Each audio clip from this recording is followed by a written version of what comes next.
All right, welcome to Mansion Park. Jim, it is the District 6 2A Finals. We have the Richland Rams, who are now, I believe, 8-1 against the 7th-ranked Central Cambria, Cambria Heights Highlanders. Who would have thought we'd ever seen this matchup? I'm Ed DiMartino. I have Jim Penna alongside. Don't worry, Fred is just fine. He had a couple of things he had to take care of home, so cannot be here tonight. And P.J. McGowan on the field. What a beautiful night for football. The Rams have relied on a deep bench all year. Many role players. I'm just one of many role players here, filling in for Fred as we go on. So, yeah, Cambria Heights with a big win over Marion Center, who was the 3 seed going in, and that game wasn't even competitive. Cambria Heights did their ball control run thing. Marion Center couldn't put any points up early, and then the game just got away from them, trying to play catch up, and never did make a game of it. So hats off to Cambria Heights. All of Patton very excited about what their Highlanders have been able to do. They've won a few ball games since the last we saw our Highlanders, which was 4 or 5 games ago, and we handled a 44-7 victory on that night. We had some early breaks, an early touchdown, a blocked field goal that led to a touchdown. Some good things happened early on for Richland and Cambria Heights. Could never make a game of it. That'll be the big question coming in. What will they try differently in this game than what they did in the first game? And I will tell you, I thought in the first game they never gave what they do best a shot early in the game. They took some deep shots down the field, not a bad idea, but they couldn't find an answer defensively for the Rams, and they were in a hole pretty quickly. I would suspect they would at least want to try the bread and butter and see if they can eat up some clock, move the ball, get some points, and put the pressure on Richland's offense to not turn it over and not start sluggishly. Yeah, it seemed like the play that worked biggest for them, Jim. If you remember the game, Jared Fox, little misdirection out to the outside, seemed to work in the beginning of the football game. They gained a couple first downs on it, and then Richland was able to adjust. Haluska never really got going in that game, and I kind of think in this game, I think they're going to try to do a little more of that misdirection type thing. We might see some double reverses. You may even see a halfback option today. I think Cambria Heights is want to do something a little bit different, but stay within that ball control mindset, because as you said, I think the beginning of that game, you're exactly right. First series they came out, I think they took 2 deep shots down the field immediately and really just missed on them, but it set the tone. Then they have to punt. Richland gets the football, goes right down the field and scores, and Cambria Heights never able to adjust after that point. Well, and again, Richland scored, and then they got the ball back, and they drove a bit, and then went to kick a field goal, and we blocked it and scored off that, and it was a 2-score deficit quickly. I think you're going to see more of Haluska. I think Cambria Heights has to come into this game knowing they're going to have to play outside their comfort level a little bit if they really want to win. And more so than changing what it is they do in their field, I think you're going to have to see Cambria Heights resign themselves, being willing to go for it on 4th and short from their side of the 50. I don't see any way that Cambria Heights can pull out a win here if they're going to punt every time on 3rd down from their own territory. They're going to try to get that to 4th and less than 2. And then run their bread and butter and see if it can work. I really believe that's going to be one of the keys for them. Can they convert on 3rd and especially 4th down? I would imagine they're going to have to convert 4 or 5 4th downs in order to be competitive here tonight. And Richland's been very good on 4th downs. We were talking about this a little bit. I was talking with Andy Skinner a little bit on the way down. In the first game with Cambria Heights, I believe Richland stopped them on at least 3 4th down plays. And last week against Bellwood, Richland stopped Bellwood on at least 4 down plays. Richland very, very tough. And remember, Bellwood Ennis had that big running back in that in Malone, or Mallon, who likes to run up the middle, same as Haluska. And Mallon never able to get off. The strength of the Richland team defensively is their defensive front. Trying to run up the middle with that is going to be a very tall task. And Haluska seems to be of a more north and south, up the middle type runner. He's going to find a hard time, as far as I'm concerned, trying to break through that Richland line. Well, I think for Cambria Heights, converting on 4th down is going to be taking an approach that it begins on 3rd down. That what their 3rd down calls are going to be designed to get it to be 4th and 2, so they have a shot. They're not going to try to, maybe once in a while to pop the big one. They're not going to try, I don't think, to convert 3rd down and 5 with deep passes or even mid-range balls. I think they're going to stick to the game, at least in the early going. I'm sure they probably have a couple of plans. Defensively, let's be honest, you don't just throw your helmet out in the field and win a ball game. You you don't throw your helmet out in the field and win a ball game, so they can't take it for granted. But by the same token, Richland's got a lot of weapons. I don't know if they have an answer for anything. Yeah, that's like I said, the strength of Richland's team, as we know, going forward here, Jim, has always been offensive line, defensive line. I don't know if there's a better one, really. Obviously that we've seen, whether they're the best in the state, second in the state, third in the state, doesn't matter. These teams around here do not have the offensive, defensive lines that the Richland Rams do, and that's what makes them so tough to play, let alone who do you stop on offense. Now, I will say in their pregame warm-up, they did a lot of concentration on these 30, 35-yard deep routes. I don't know if that's just a matter of warming up. I don't recall them doing that at their home game, but they had their quarterback slinging the ball 30 yards to the end zone. So I think they probably realized that they might have difficulty doing a 14-play drive, that when the opportunity presents itself. I think a mistake they made in the first one is they tried it on first down, and then they tried it when they had no choice. I would suspect they're going to try to get it in favorable yardage situations. So I'm thinking a little more passing on second down is probably the route I'd go. See what I get on first down, and if I have some success, then give it the big pop. And we have to talk about a player who's in the lineup for the first time since game one, and that's Alan Mangus, who now you're going to throw back in that safety position. Alan, a very experienced player back in the defense, is going to give Richland a big, big boost back in the defensive secondary. Well, as unified as this team is, and you're talking about a boost just from a talent standpoint, and certainly that's true. But as unified as much as these guys are into this for each other, I think every man wearing red, white, and blue tonight is just thrilled that Mango has made it back out onto the field and is going to get an opportunity to play some more football after being lost in the Bishop Guilfoyle game in game one. It's been a terrific season. Some guys have stepped up. I think everybody's thrilled that this young man's going to be able to play some football. Yeah. Let's send it down to our PJ McGowan, get him involved in this. PJ, Richland Rams about to come out onto the field. Conditions are beautiful tonight, but 52 degrees. Over on the other side, you can see the temp board, 51 degrees right here. No breeze, just a nice, calm, beautiful fall evening. Jim, to go back on what you just said about Alan Mangus, you're right. Against Bishop Guilfoyle, the first game on this exact turf. He's playing his first and last game, or the first game back on the same turf. So that's a bittersweet moment for the young man.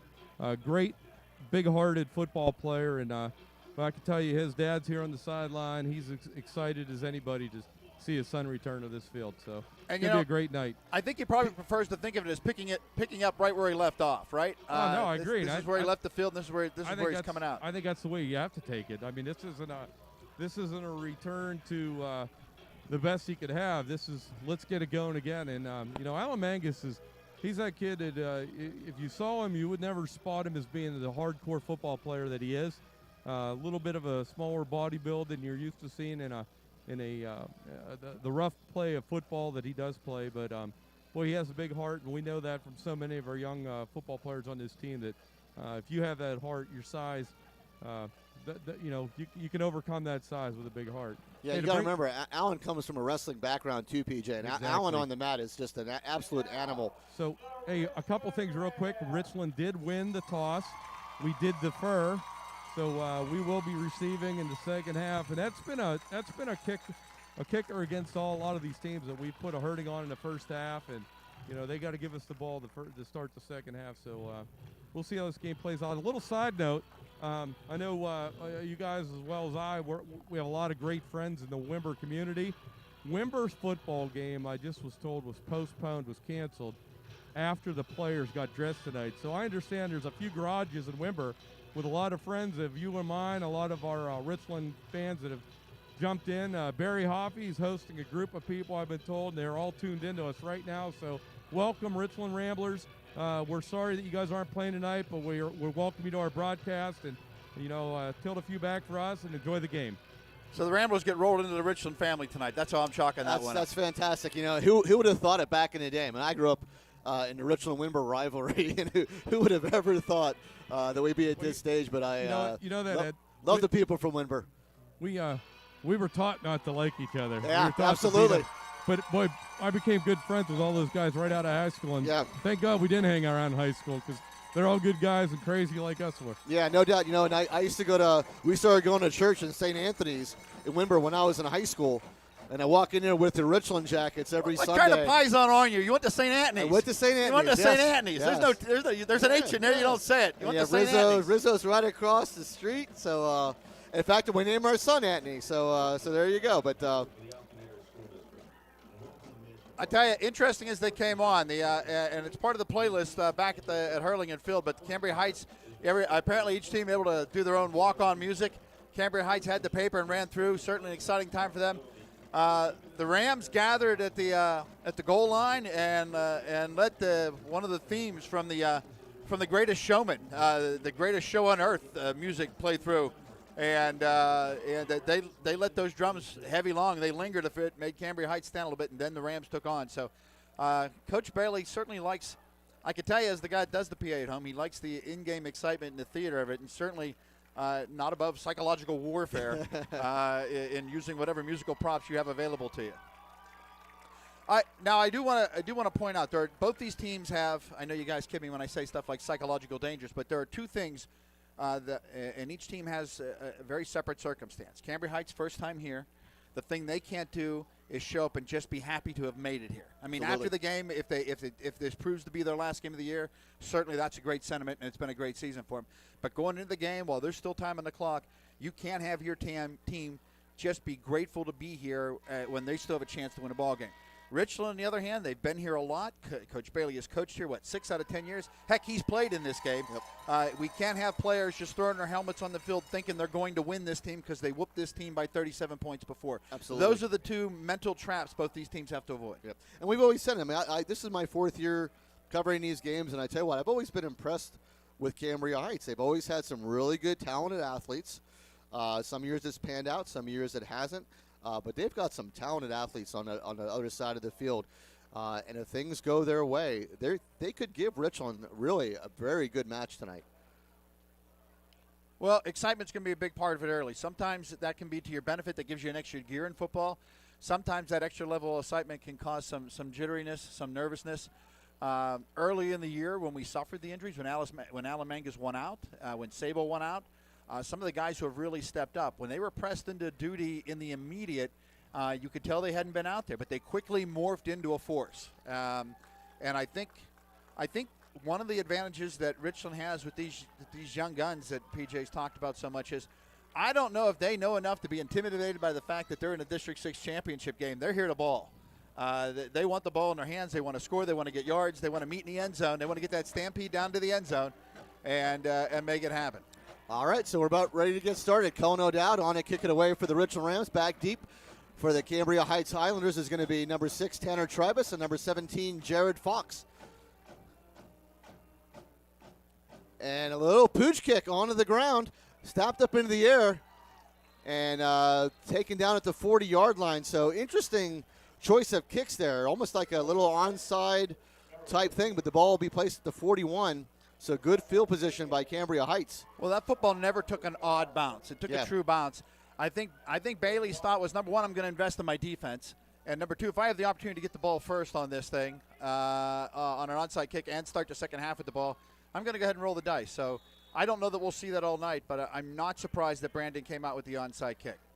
All right, so Ryan Bearer will go under center. Power formation here with Haluska and Height in the backfield. Jared Fox goes in motion. Pitch out to Height on the right side. Height tries to turn. Height maybe picks up a yard or two. Well, they went away from their motion that time, which is that they did not do that the entire game. So already a new wrinkle for them. It gave them 3 yards. So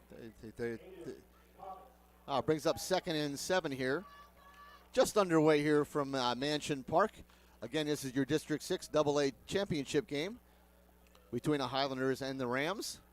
Now, if you recall that first game, this is when Cambria Heights took their first shot. Second play of their first possession. All right. They went deep. Bear will go shotgun this time. And a toss back to Fox. Fox going to do the halfback option. And that's going to be Graydon Lewis on the pickoff. Graydon Lewis will pick the ball up for the Rams. They will take over at their own 45-yard line. As we said, Jim, it's going to be one of the wrinkles, maybe a halfback option. They put Fox in motion, pitch it back to him. Nobody's open. He waits. floats the ball in the air, and there's Graydon Lewis back in coverage. Well, I'm going to talk up my own son for a second. It's one of the advantages we have over a lot of teams when we run that halfback or that wide receiver pass. They have a running back throwing the ball. Sam's a quarterback, the JV and the second team. You've got a legitimate passer. So when he gets the ball, he's making a read. That young man's under the spot. He knew he didn't want to throw that ball. Then he was under heavy pressure. And the idea, the processing of how can I throw it away is just not there because he's not trained to be a quarterback. So it ends up in a turnover. All right, first play from the scrimmage from the Rams. A little quick pass out to, looks like number 18, Jeb Jordan, for a quick hitter. Ball right out to the 50, so a 5-yard game on first down. Stall to Jordan for 5. Well, that's interesting. So I would guess that he's probably 7th on the team in terms of touches of the football. And the Rams come out and go to him early. So Coach Bailey not content to just do what he's always done either. All right, Graydon Lewis will sidecar Stall to his left. And it will be Kellen Stall with the keeper up over the 50-yard line to about the 45. It's going to be close to a Richland first down. It should be enough. I think they're going to spot the ball right on the 45. Well, he never actually got tackled. He was leaning on the pile. Looks like he's going to mark him unless he has the football. I think touch it. No, they're going to maybe make him about a half a yard short. So a half a yard short. Third and about an inch. I would look for the same play again. Stall to get the first down. A little jump by Cambria Heights, but flag not thrown. They must be using those hankies as masks tonight. Yeah, it came into the neutral zone, but they did not throw the flag. And Stall will hand it off to Graydon Lewis, who goes up the middle. That will be enough for a first down as he got well over the 45 to the 44-yard line. Evan McCracken, thanks, BJ. So Evan McCracken enough for the first down. So, PJ, I wasn't part of the broadcast last week, but it seemed to me Bellwood Antis sold out to try to stop that middle run. It kind of looks like Cambria Heights did the same thing just now. No, without a doubt. Great perspective, Jim. Look at that. Very good. Thanks, PJ. All right, 1st and 10 for the Rams at the Cambria Heights 39-yard line. Stall will keep it himself, goes over left guard, and goes across the 40-yard line. That was actually at the 41-yard line. Hey, Jim, I'll tell you right now, I'll give a hand to Cambria Heights because initially they're not selling out on that totally. Like, that was a good coverage of that play. That's a power play for Richland. We usually get a few more than 5 or 6 yards on that play, but Cambria Heights seems to be very attentive to a game plan right now. Well, I think what that means is they're going to challenge Richland. They're going to let those defensive backs out on an island and see if Kellen Stall can beat them with their arm, because certainly it's guaranteed poison when he's running the ball. All right, 2nd and 4. Graydon Lewis will take the handoff. Try left side again. Should have enough for another Richland first down as he takes the ball over the 35-yard line to about the 34. I will never look at that scoreboard again. They gave me the wrong yard line. Well, the ball's marked now. A little delay in calling it a first down, although they marked it for a first down right away. So yeah, he got the 34-yard line. So first down for the Rams. We have 8:36 remaining here in the first quarter. No score. Richland on their first drive of the game off the Graydon Lewis interception. And this will be Graydon Lewis, who will pick up a couple yards and get to about the 32. They'll bring up 2nd and 8. Well, Jeb Jordan will check back in the game as DeMont Johnson comes off. Well, I wouldn't be surprised now to let the little fake handoff net and give Kellen Stall a little run pass option here, the opportunity to roll out, and if he sees a man, especially if there's trip package left, and if there's no one there to run then, to challenge some linebacker to keep up with Kellen Stall, or Kellen can deliver with his arm. All right, pistol formation here for the Rams. And they will hand off to Graydon Lewis, who will shake a tackle, get over the 30-yard line, push his way to the 25-yard line. Nice hard run by Graydon Lewis. He'll bring up a 3rd and about 1. You know, guys, we've seen this every game this year, too. Lines come out, they hit hard, they compete with this big veteran offensive line of Richland, and, I can already see some huffing and puffing.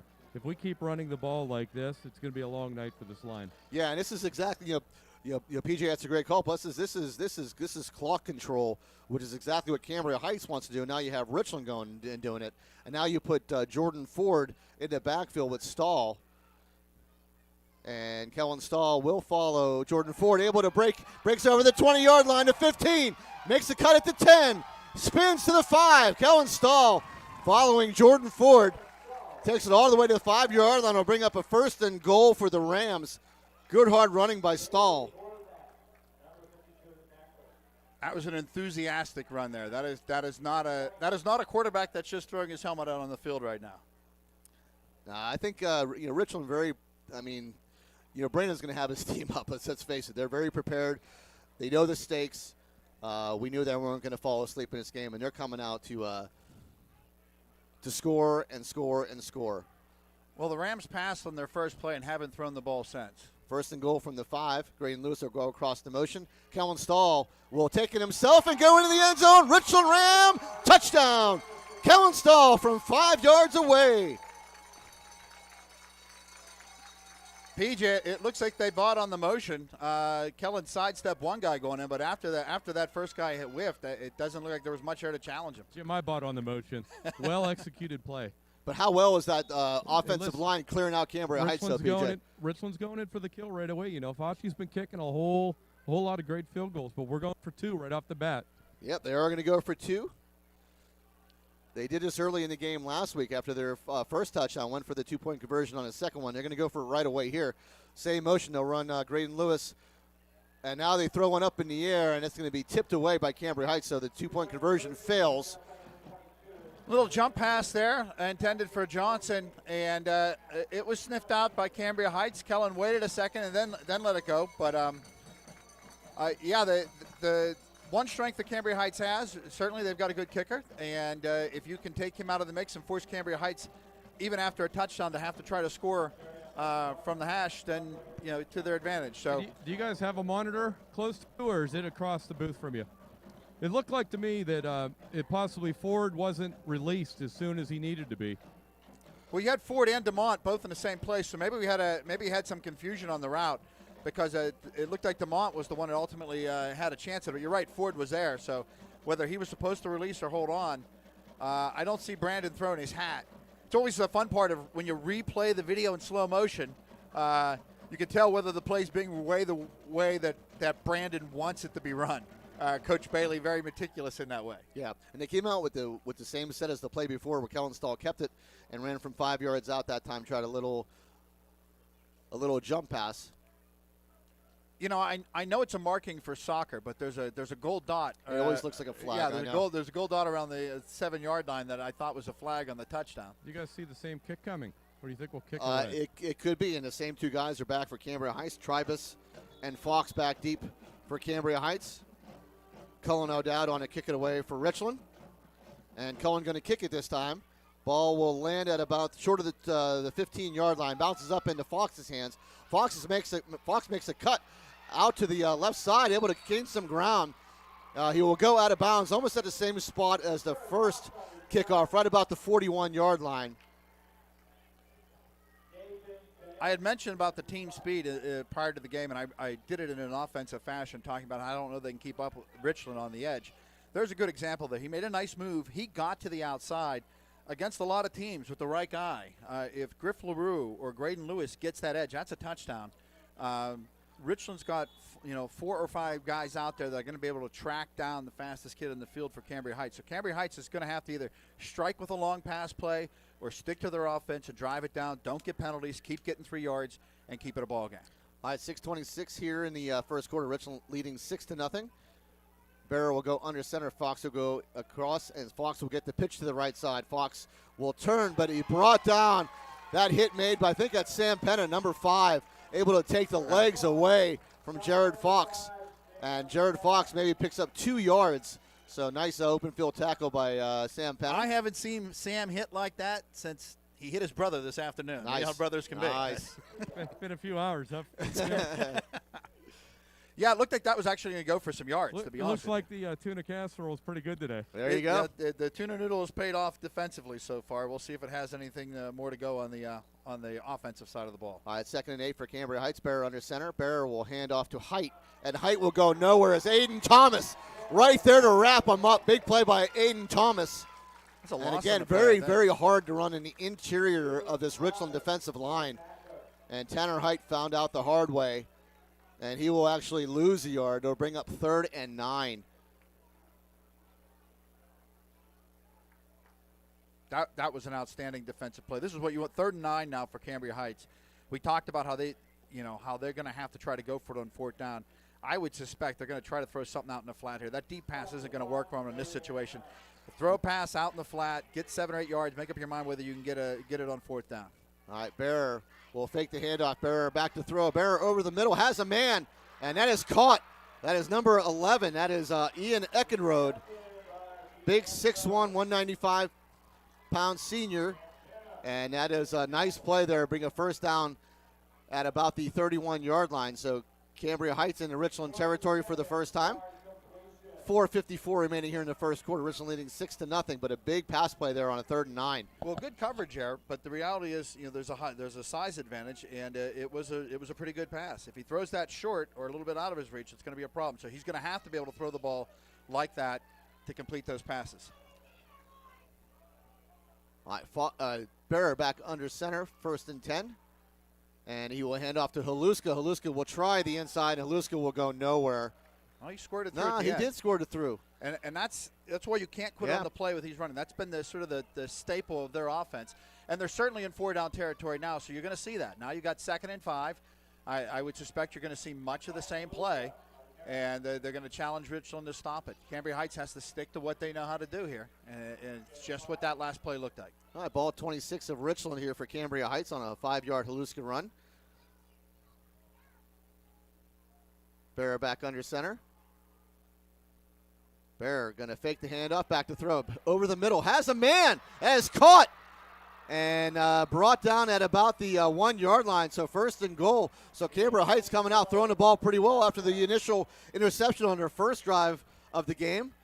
Now all of a sudden, Bearer 2 for 2 and has the ball 1st and goal. Well, the interception was off a halfback pass. What Cambria Heights has decided to do there is to throw it quickly off the play action, not wait for that defensive rush to come in there. And Cambria Heights, we have a touchdown. Touchdown, Cambria Heights. I believe that is Haluska. So Ryan Haluska from 2 yards away will get the score for Cambria Heights. Tie ball game here from Mansion Park. Well, and as we mentioned, one of the strengths for Cambria Heights is their kicker. So the decision to go for 2, this will give Cambria Heights an opportunity to have their first lead over the Rams. All right, their kicker is number 1. That is Brett Harrison. There's a snap. Oh, the fumbled snap. Bear rolls out, throws, and it's picked off by Richland.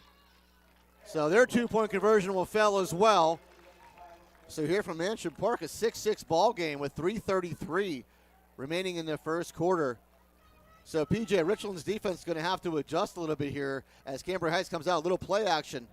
Yeah, I don't think we gave them any respect on their passing game. They got the ball down the field. I was standing at the goal line. I can't honestly tell you that I believe he made it across the goal line, but he was right there. So much like counting votes today. So anyway, Richland's got to respect this team, and let's hopefully we didn't walk into this game thinking, hey, we already beat them once. The job was done. This team's riding high. They had a big game against Marion Center last week, and I don't think anybody really gave them a credit in going into that game, and they came out of there a 35-0 win. So Richland's got to gear down and get ready to play the mean football that we played all year and own that line and go from there. But it's early. There's a lot of football to be played, and we'll get back at it. Well, 2 plays made that drive. The 3rd and 9 off the play fake in the middle, and then a deep 15, 20-yard pass that converted. Good coverage, but it was spot on with the physical advantage for the receiver. Same player against a different defender that got him down to the goal line. So that's something that they want to try, whether Richland makes an adjustment to it or they're going to challenge that quarterback who's only thrown 50 passes all year to continue to throw it spot on. All right, Brett Harrison out to kick it away. Kicks the ball out to the right side of the field. Squirts will go out of bounds as Graydon Lewis came up and let the ball go through. It will be a I'd make him kick it again. I know you want to get the ball first in the and 35, 10 Richland. But I wouldn't be afraid to make him. We've got some big play guys back there. I wouldn't be afraid to make him kick it again. The Richland will start the ball at the will start this drive at their own 25-yard line. 35-yard line, excuse me. They had it back at the 25. Now they're moving up to 25 or to 35. So 1st and 10, Richland with 3:33 remaining in the first quarter. A tie ball game. Nice drive by Cambria Heights to tie the ball game up. Both teams have, Richland went for 2 and missed it, and a bad snap there by Cambria Heights led to a failed 2-point conversion. Kellen Stahl into the gun. Evan McCracken will be the running back, who will now shift himself to the left of Stahl. Stahl will hand off to McCracken. It goes up the middle, able to make a juke, has the 40-yard line. And pushing towards the 35, but stopped short of the 35. Ball came out, but he was already down. Ball was already being spotted at the, looks about the 44-yard line. Yeah, I'm not sure about down, but certainly forward progress had been stopped and the whistle had been blown. Ball knocked back 3 yards. Sam jumped on it anyway, but still 2nd down and 1. Probably not a bad time for the Rams to take a shot downfield of their own here. All right, so Stahl. And now we'll check the sidelines. Jordan Ford's got a mismatch of his own in the middle. And there's no safety back again deep for Cambria Heights. And this will be Evan McCracken again, or is that Graydon Lewis? Flag on the play. He will have enough for the Richland first down, but there is a flag on the play. As that was Graydon Lewis on the carry. We'll check the flag. Holding Richland. So it's going to be a holding on the Richland Rams. That'll bring that first down play back.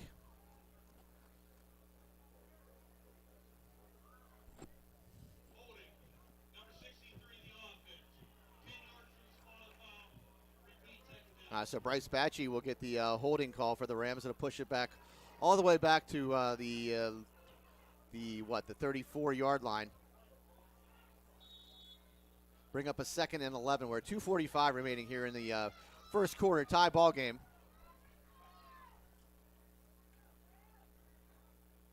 Stahl fakes the pitch. Stahl back to throw. Little screen play. Tip. Ball tipped, so nice play. Nice defensive play there. I think it's number 52 on the tip, Bailey Horvath.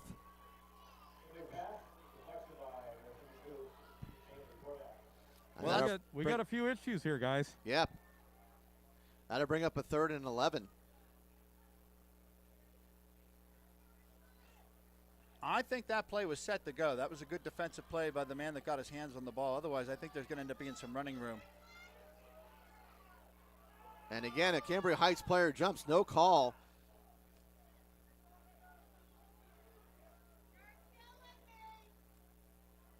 Stahl back to throw. Stahl has to roll out. Stahl will get taken down. And it might be a fumble. Might be a fumble on the play. So a sack by Cambria Heights.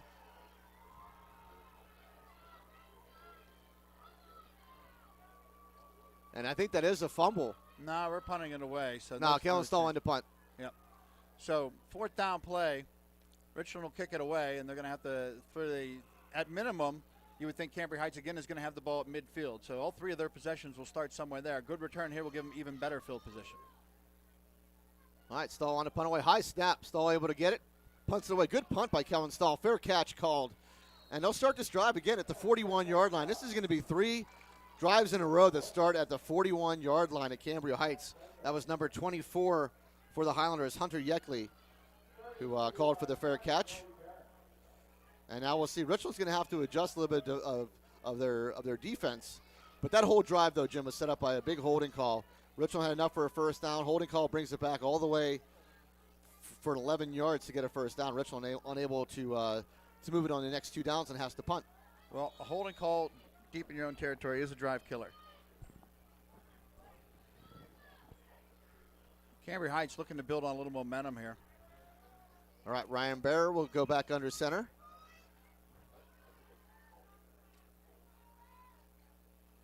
And it'll be handoff up the middle, as that is big number 3, Ryan Haluska, able to drive his way to about the 49-yard line. So about an 8-yard pickup on first down. So Cambria Heights, nice response after Richland scored on their very first drive. We're down to 1:28 and counting here in the first quarter. 6-6 ball game.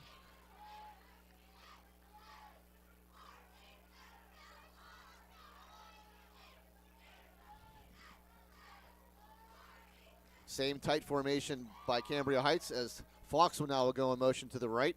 Bear back to throw.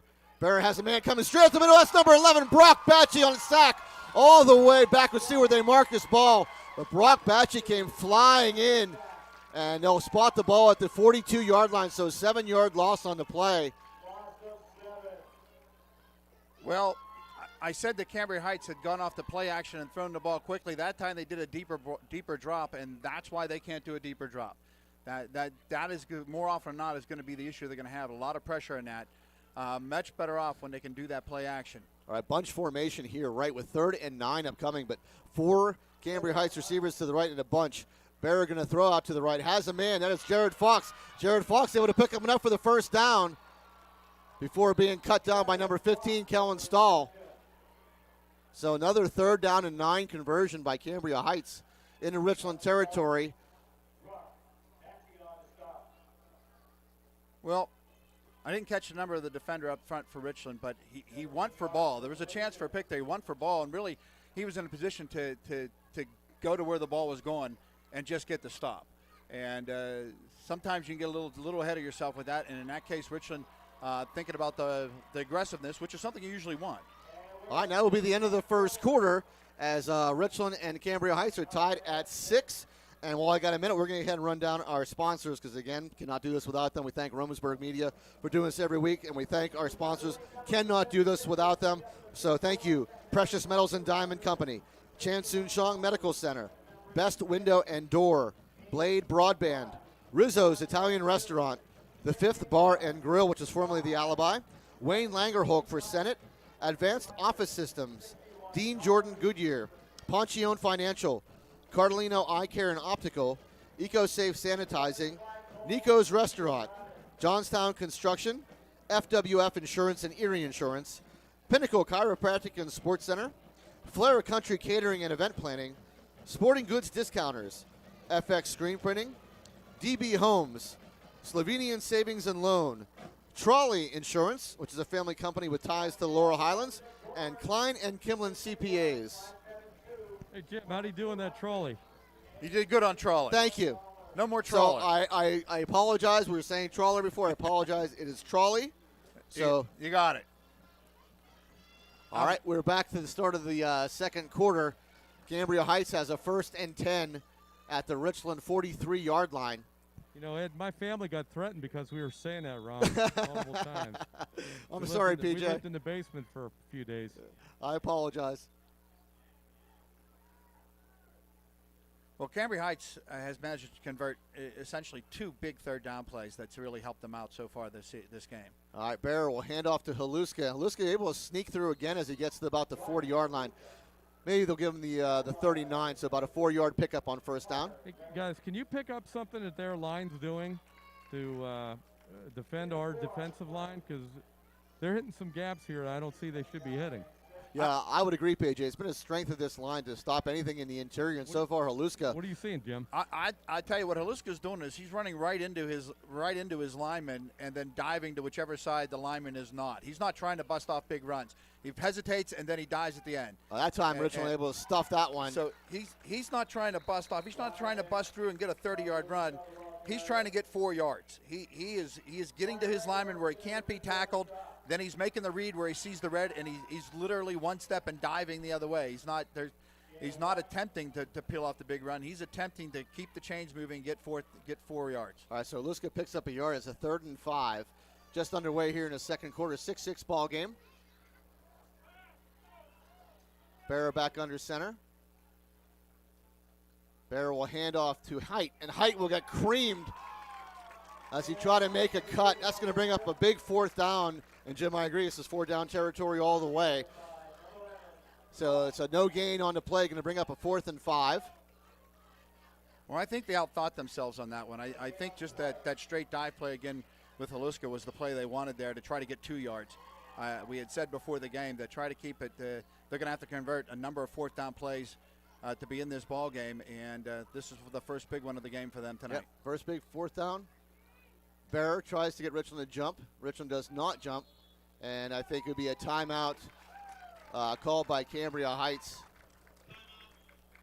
So Cambria Heights tries to draw Richland offsides. Richland does not bite, and they have to call a timeout. It's 4th and 5. They're at the Richland 38-yard line. Jim, I don't see any way they don't go for this.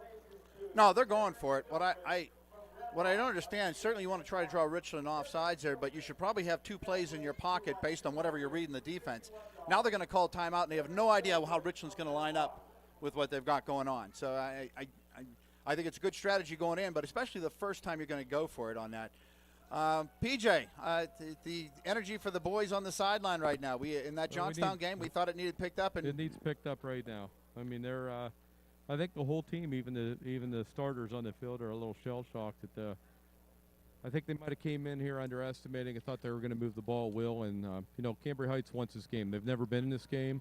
The whole town is here basically for Patton. So Richland's got to find their composure, and Richland's got to get up here.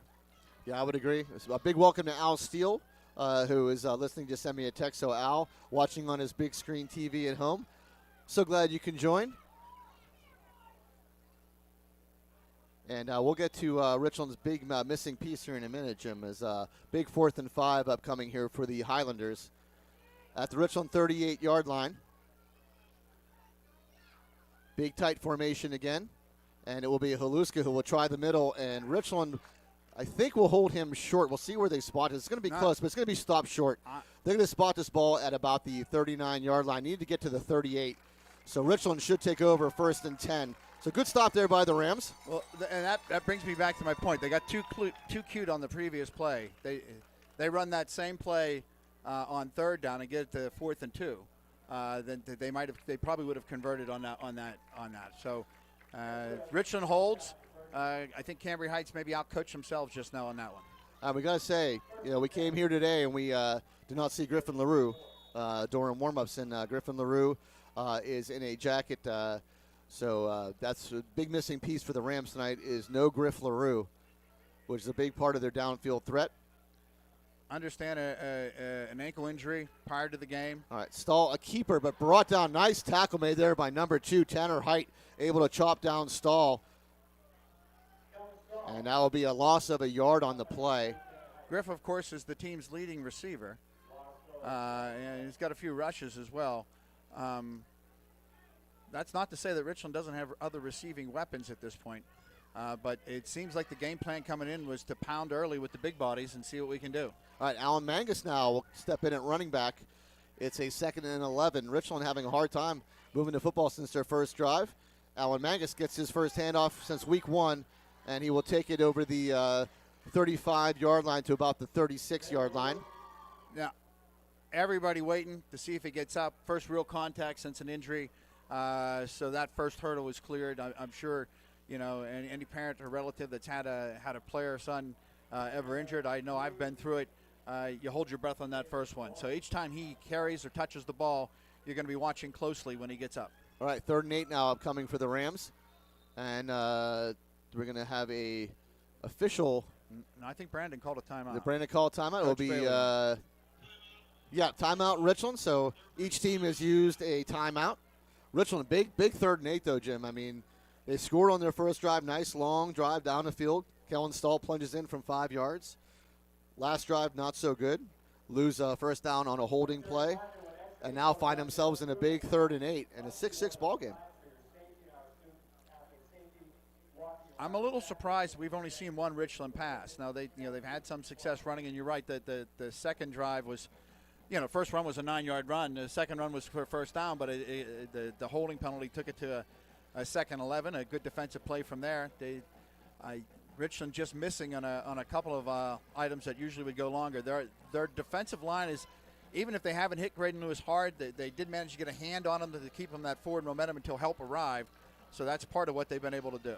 This Richland line is going to need to start imposing their will, as Cambria Heights so far doing a very good job on the defensive front. All right, so big 3rd and 8 upcoming for Richland. Sam Penna will go in motion to the right. Stahl back to throw. Good Screen. pressure. Going to set up a screen. And it is Alan Mangus over the 40-yard line. Stretches out. He's close. And I think they're going to mark him short of the first down. He must have stepped out of bounds. And you're not seeing any protest from the Richland sideline. No, it's going to be about a 4th and 2. So we'll see what Brandon Bailey does. I mean, Brandon usually goes for these things. He's on his own side of the field. He's at about the 42-yard line. It's a 4th and 2 upcoming. Well, Bubba Jay's into the game, so short yardage package. Jalen tripling in, so you see a lot of Kellen Stahl keeper on this from this formation.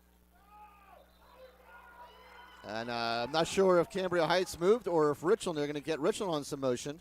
Richland was just changing their offensive formation, which we saw a lot last week against Bellwood. Flag thrown. Offside, Cambria Heights. It will be a Richland first down. So I was going to say what happened there is when Richland did their shift, one of the Cambria Heights guy, in his hurry to get to where he had to go, actually stepped over the ball. It looked like to me, or certainly into the neutral zone. 73. So number 73, that is Hayden Malloy, jumps off sides. It gives Richland a first down. I don't know if I'd call it jumps. He's just sort of meandered off sides to go with the shift. Big words again, Jim. Meandering? Big words. All right, Kellen Stahl on the keeper. Kellen Stahl able to bounce it off, goes over the 50-yard line. You're going to get a hold. And there's going to be probably a hold on Richland behind the play. And it is a hold. I think Connor Rager maybe was holding Haluska. No, number 76. Marshall. That's going to be Aiden Marshall. They'll call on the hold. I think Richland's got to get this passing game going a little bit. Well, they can't be taking these holding calls, though, PJ. This is the second time now on consecutive drives that they are going to take a big 10-yard penalty on an offensive hold. All right, Kellen Stahl, empty backfield now. 3 wide receivers to the right, 2 to the left. 1st and 20 for Richland. Well, I still think Jordan Ford in a corner route from here into the middle and over to the left. And Stahl will go back to throw. Stahl has time. Stahl just off the hands of Sam Penna, his intended receiver, just a little high.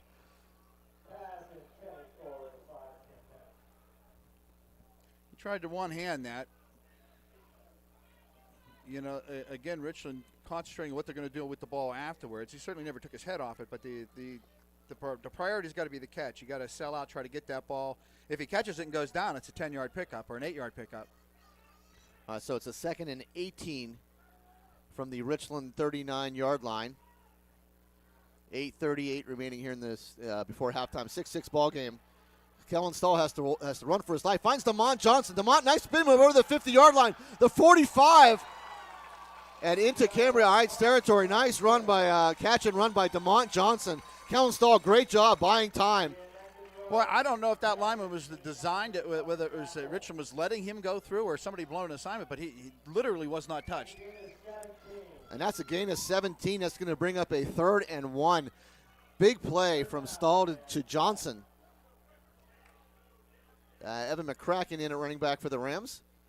And again, quick jump by Cambria Heights, but no flag thrown.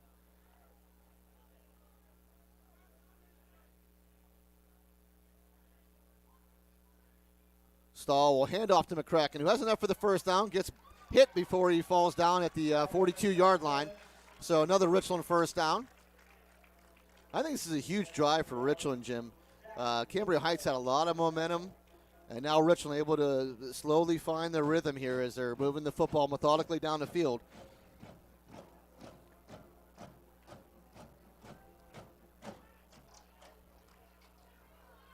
First and 10 from the Cambria Heights 42-yard line.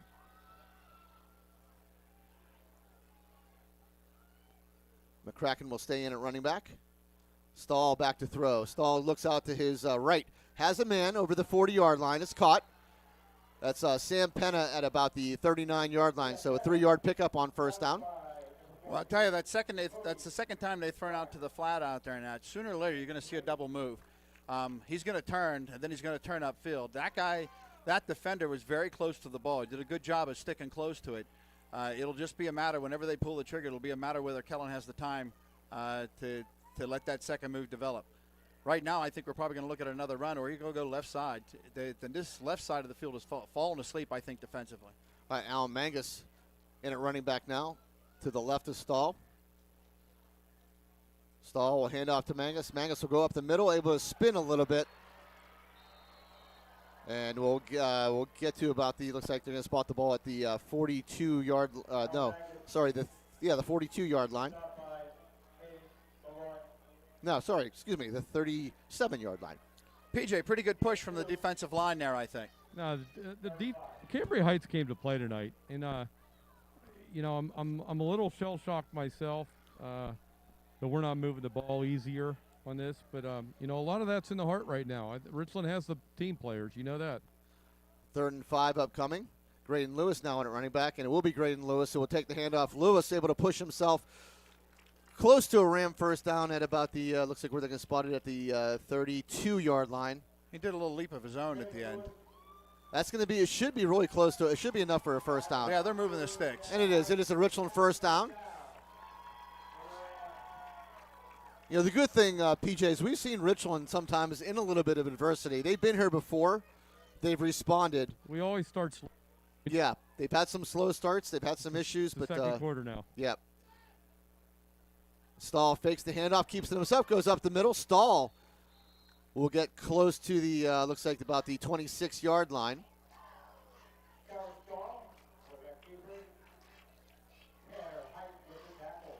I don't want you guys to take me wrong. I mean, I have all the faith in this Richland team. I just I haven't seen our line. What do I want to say? Not have their way with another line. In as short a time. So. Yeah, I completely agree, PJ. 2nd and 5 upcoming for the Rams at the Cambria Heights 27-yard line. 6-6 ball game. Stahl back to throw. Stahl gets a man from behind. Stahl brought down from the blind side. That is Aluska, I believe, on the sack. No, Tanner Height, number 2.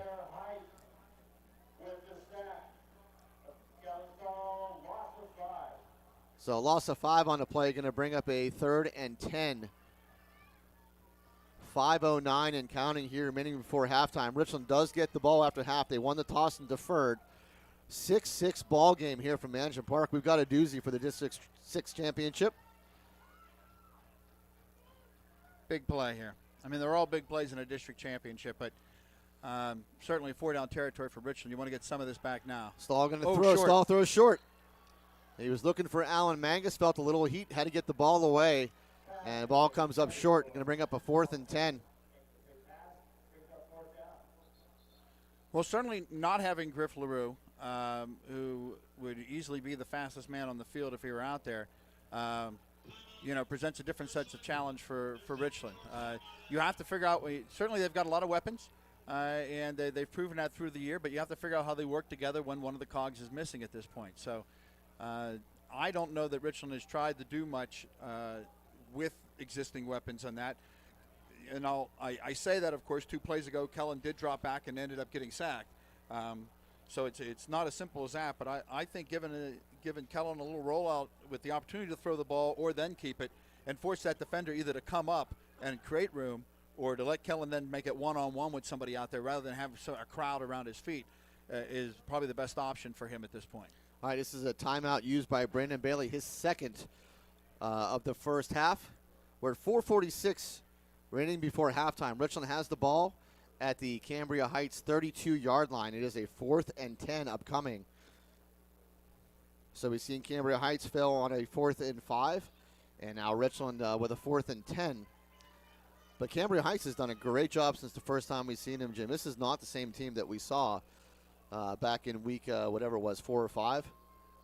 Well, I will tell you, they tried a couple passes early and they didn't hit their mark. They tried 2 passes early this week and they hit their mark. And they see what they need to try to do. It's a question of can you pull it off. All right, so Stahl, 4th and 10. Stahl going to pick the handoff. Ball is tipped, and that is picked up by Stahl again. So able to avoid the turnover. A stall-to-stall completion. Yep. But only gain of a yard or 2, so it'll be turnover on downs.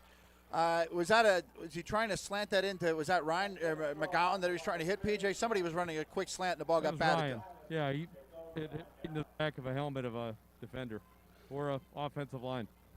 All right, so Cambria Heights will take over now. 1st and 10 from their own 32, 4:38 remaining before halftime. We have a tie score, and I'm not sure if a whole lot of people would have thought that, Jim, if you would have said that earlier, that it would be 6-6 ball game late in the second quarter, but here we are.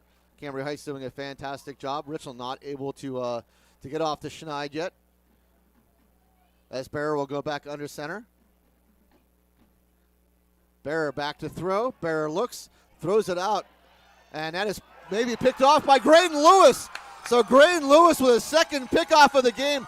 Great coverage on Tanner Height. And Graydon Lewis just won out, Jim. He went up with the for the ball, 2-on-2, and grabs it. The difference between that pass and 2 big completions they had, he was just a half yard short of his man, and Graydon, a beautiful over-the-head catch. But if he throws that out there another yard, the only guy that can get it is Cambria Heights. Their big 3rd down and 9 conversion over the middle was a good example of that. Cambria Heights, I thought, had 2 goals there. One would be to eat up the rest of this clock, and then 2 if they can get a score. Now Richland has the ball back, an opportunity to eat clock, get a score, and then get the ball to start the second half. Kellen Stahl going to do the keeper, but a good job again by Cambria Heights. But Kellen Stahl does pick up about, looks like about 3 yards as he'll bring the ball to the 45-yard line. They'll give him 2 on the carry. They'll bring up 2nd and 8. But this is, again, another big possession by the Rams. Haven't been able to move the football a whole lot since their first possession. Looks like Luke Feitel in the backfield as well with Evan McCracken. Boy, Luke had an interception in a JV game, and the guy that tried to tackle him immediately quit football and signed up for soccer afterwards. There was no wide receivers in this set, and that is Evan McCracken straight ahead, able to get to about the 39-yard line. It'll bring up a 3rd and about 3, I believe. No, it's a fumble. So they'll call a fumble. Evan McCracken loses the handle. They give the ball to Cambria Heights. So after the interception from Graydon Lewis, Richland turns the ball over 2 plays later. And Cambria Heights will take over at their own 40-yard line. PJ, after that play, Sam ran right up to Evan to have a little talk with him, right? And not in a lecture kind of way, just to keep him upbeat. That's the nature of what this team does for each other. So. Yep, I agree with you. All right, Cambria Heights has guys coming on and off the field. That's got to be an illegal substitution. Yeah, looks Again, like a lot of confusion here by Cambria Heights. They bring Haluska in. Play clock down to 10 seconds. Bear under center. Bear going to hand off to Haluska, and Richland will stop that this time. Haluska won't be able to score it any more than maybe a yard or 2. Down to 3:28 and counting here in the second quarter. 6-6 ball game here from Mansion Park. Beautiful night, 50 degrees at 7:45 in the middle of November. It's just freaking beautiful. It is an incredible night weather-wise. Cambria Heights on their last possession took a pop early on here. They managed to get the ball back on a fumble. They may again try to go on a deep one, but I think if I'm them, I try to get a first down, get this under a minute, then maybe take my pop then. All right, Bear going to back the throw. Bear throws this up to the left side, over the shoulder, but should be out of bounds. Well out of bounds. And catch not made anyway. Good coverage there by Sam Penna. That was far enough out of bounds that Sam and that receiver had a better chance of getting Gatorade than the football. That's for sure. I'll bring up a 3rd and 8. That is nice. It is one thing to be able to throw the ball downfield in the middle and have your guy run to it and hope it's in the right spot. When you add in the factor of that line, when you've only thrown 50 passes all regular season, it is not an easy task to do. And there was good coverage on that play. So fortunate that it was thrown deep enough that only the defender or the out of bounds line could catch it. All right, so big 3rd and 8 upcoming here for Cambria Heights. Bear going to hand off to Height. They tried a little trickeration on the motion plays, but Height ended up being the ball carrier. Richland stops that pretty quickly. That's going to bring a 4th down and 8. 2:40 and counting here before halftime. And I imagine Cambria Heights will come in and punt this ball away.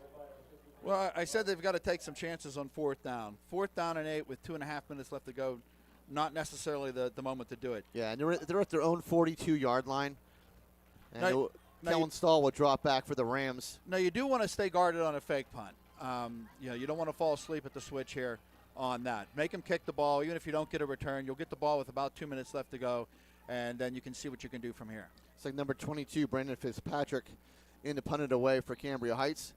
And Cambria Heights, I think, will go ahead and call their second timeout of the half. And we'll go ahead and run down these sponsors again, Jim.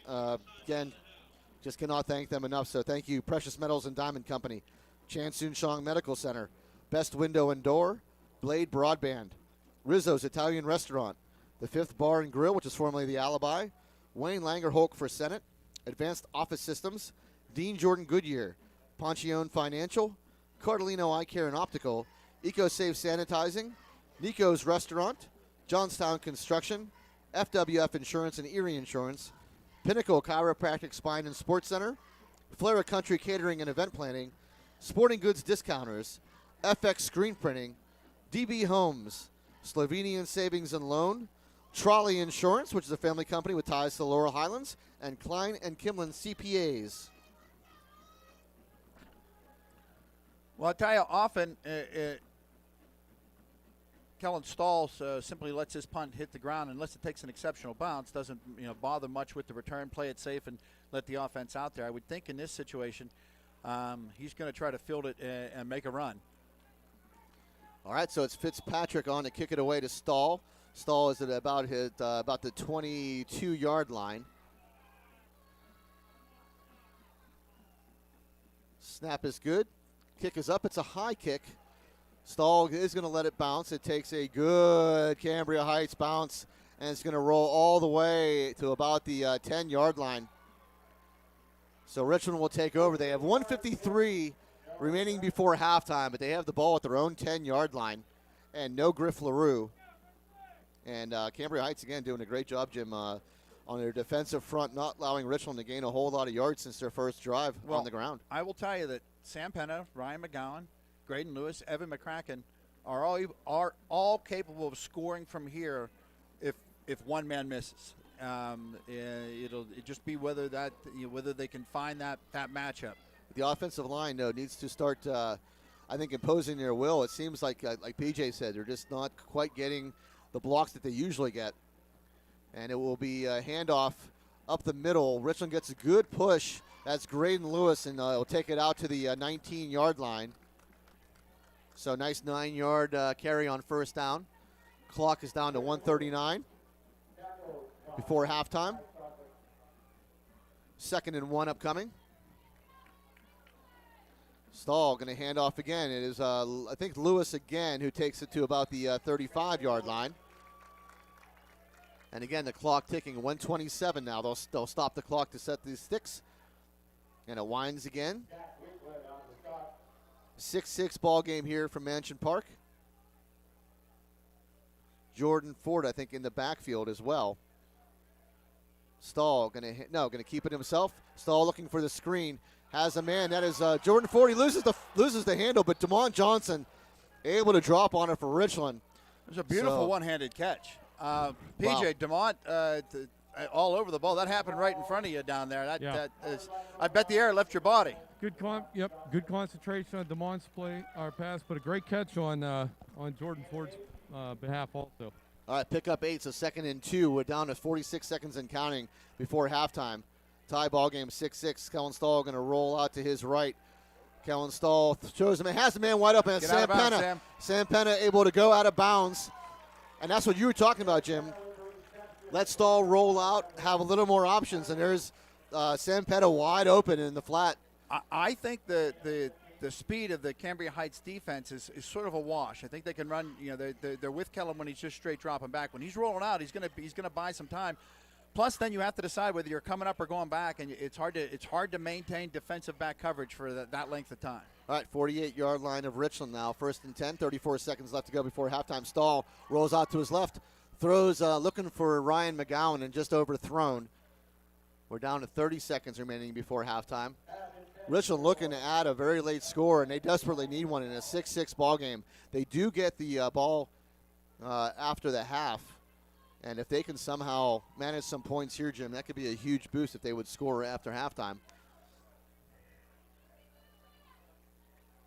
Well, do you try to get it all at once, or do you try to get a first down, or even get the ball and get out of bounds? Still have one timeout left, 30 seconds on the clock.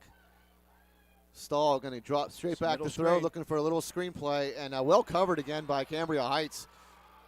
Graydon Lewis picks it up, and that's number 12, I believe. Ty Stockley. So a loss of about 3 on the play. Down to 22 seconds before half. And Richland will call their last timeout now.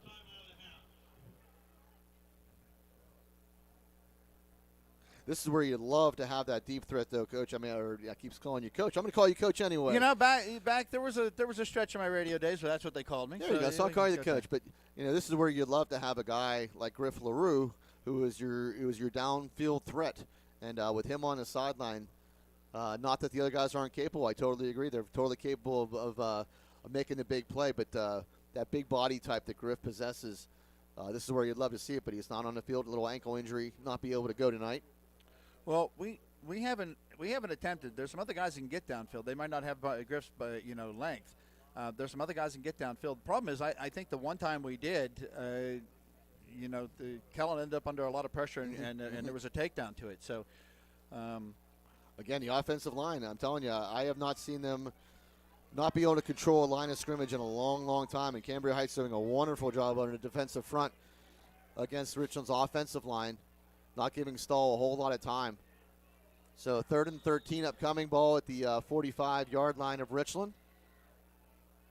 Empty backfield. And now McCracken will come across. There's that Penna coming across. That's Sam in motion. And Kellen Stahl will keep it himself as he dives towards the 50-yard line. Going to bring up a 4th down. They'll give him the 49. Sure, you get the clock to roll down. The timeouts are out. You gained a couple, and now you're going to let one fly for the end zone if you get a playoff here. Yeah, I think Brendan's telling him no play. Just let it run down to half, and that's exactly what Richland's going to do. So Cambria Heights comes in here, the 7th seed, not given much of a chance. We're at halftime, and it's a 6-6 ball game. So you got to tip your caps to the Cambria Heights Highlanders.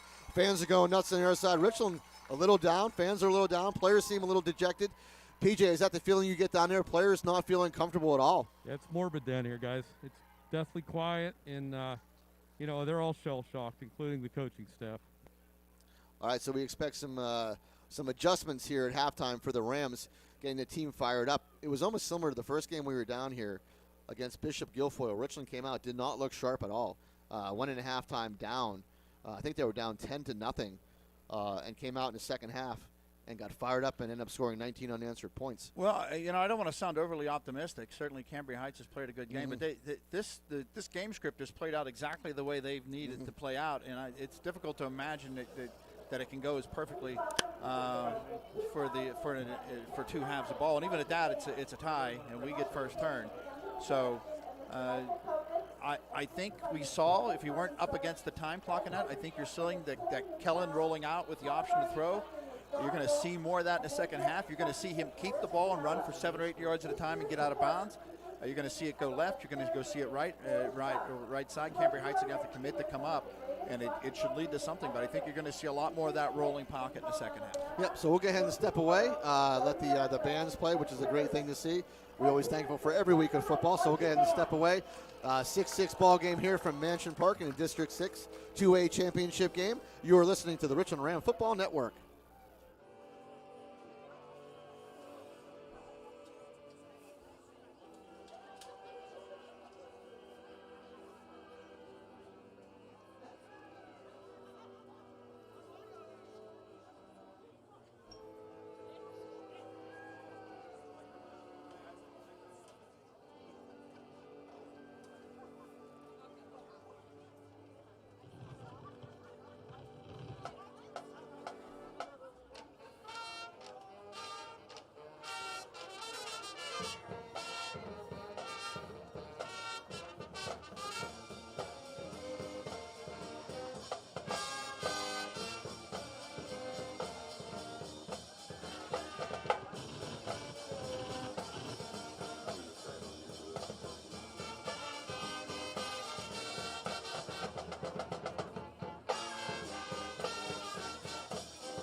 All right, we are back here from Mansion Park, about to start the third quarter, 6-6 ball game here.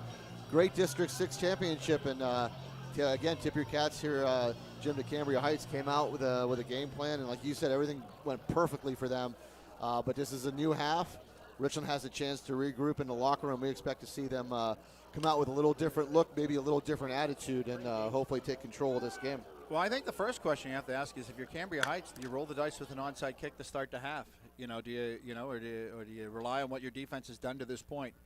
I'm going to guess they're probably going to kick it away, and they'll be content to kick it down the sideline. If it goes out of bounds, it goes out of bounds to prevent that Richland speed from making a difference on a return.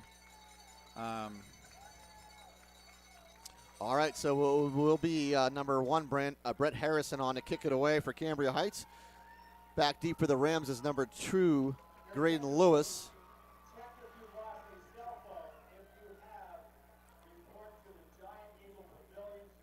And we're looking for a whopper of a second half. I said first half, 6-6 ball game.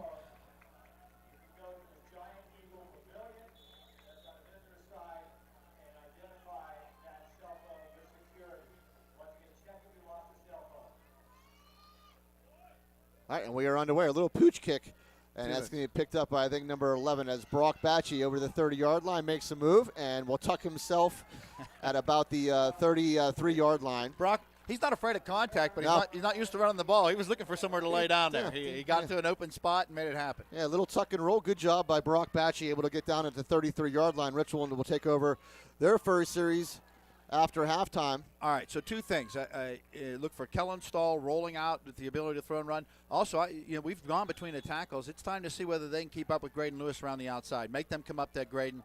A little pitch play to him. Student body left, student body right, and it's turned into a track meet. All right, Kellen Stahl will hand off to Graydon Lewis, who goes up the middle. Graydon Lewis able to take it over the 35-yard line to about the 37, I think they'll give him.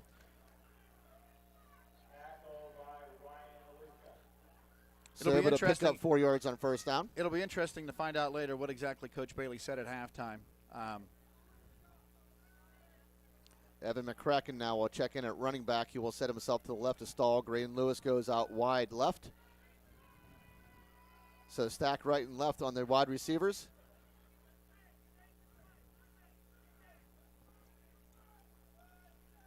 Stahl going to fake the handoff, try to pick pick his way over, but he'll get it, no gain, maybe a loss on the play back to the 36. Going to bring up a third and about 7. Well, more the same.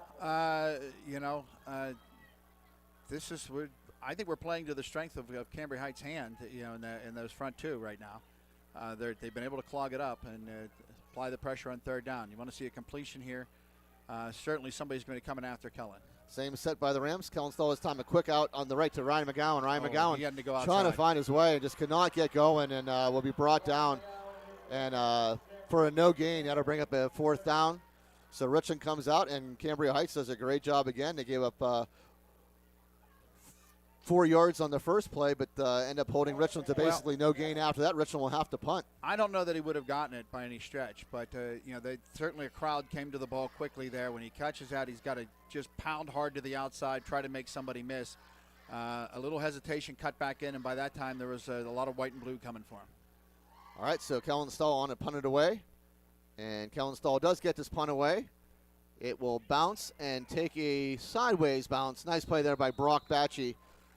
And he will down the ball at about the 32-yard line of Cambria Heights, where they will take over. Well, Brock Batchy caught the kickoff and the punt. Yep, good special team so far. He's all over it. So I want to say hello to Frank and Judy Petruzik, who are listening to the broadcast, and they want to thank the sponsors as well. Otherwise, there's no way they can listen to this. So I want to thank Frank and Judy, loyal listeners. 10 minutes here to go in the third quarter. 6-6 ball game. Cambria Heights came out with a good defensive stand against Richland, and now they'll take over their first possession. And again, a tight formation as Bear goes under center. Bear will quick handoff. I think that's Haluska, and Haluska will basically go nowhere, dropped at the 32-yard line. And we want to give a quick shout out as well to, I got to find out here. This is Griffin LaRue's cousin, Jerry Michael Litch, who wants to wish a very speedy recovery to Griff, and we certainly hope that is the case.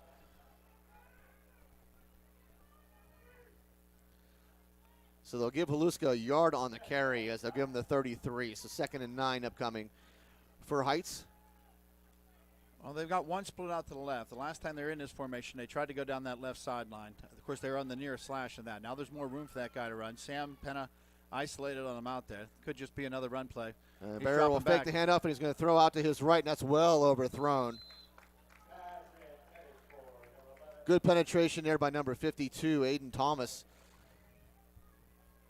This brings up a 3rd and 9 now for Cambria Heights.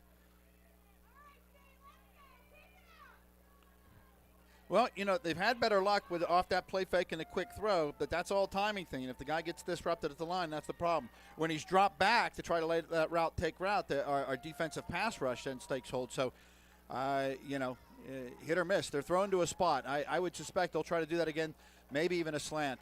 All right, Bear will stay under center.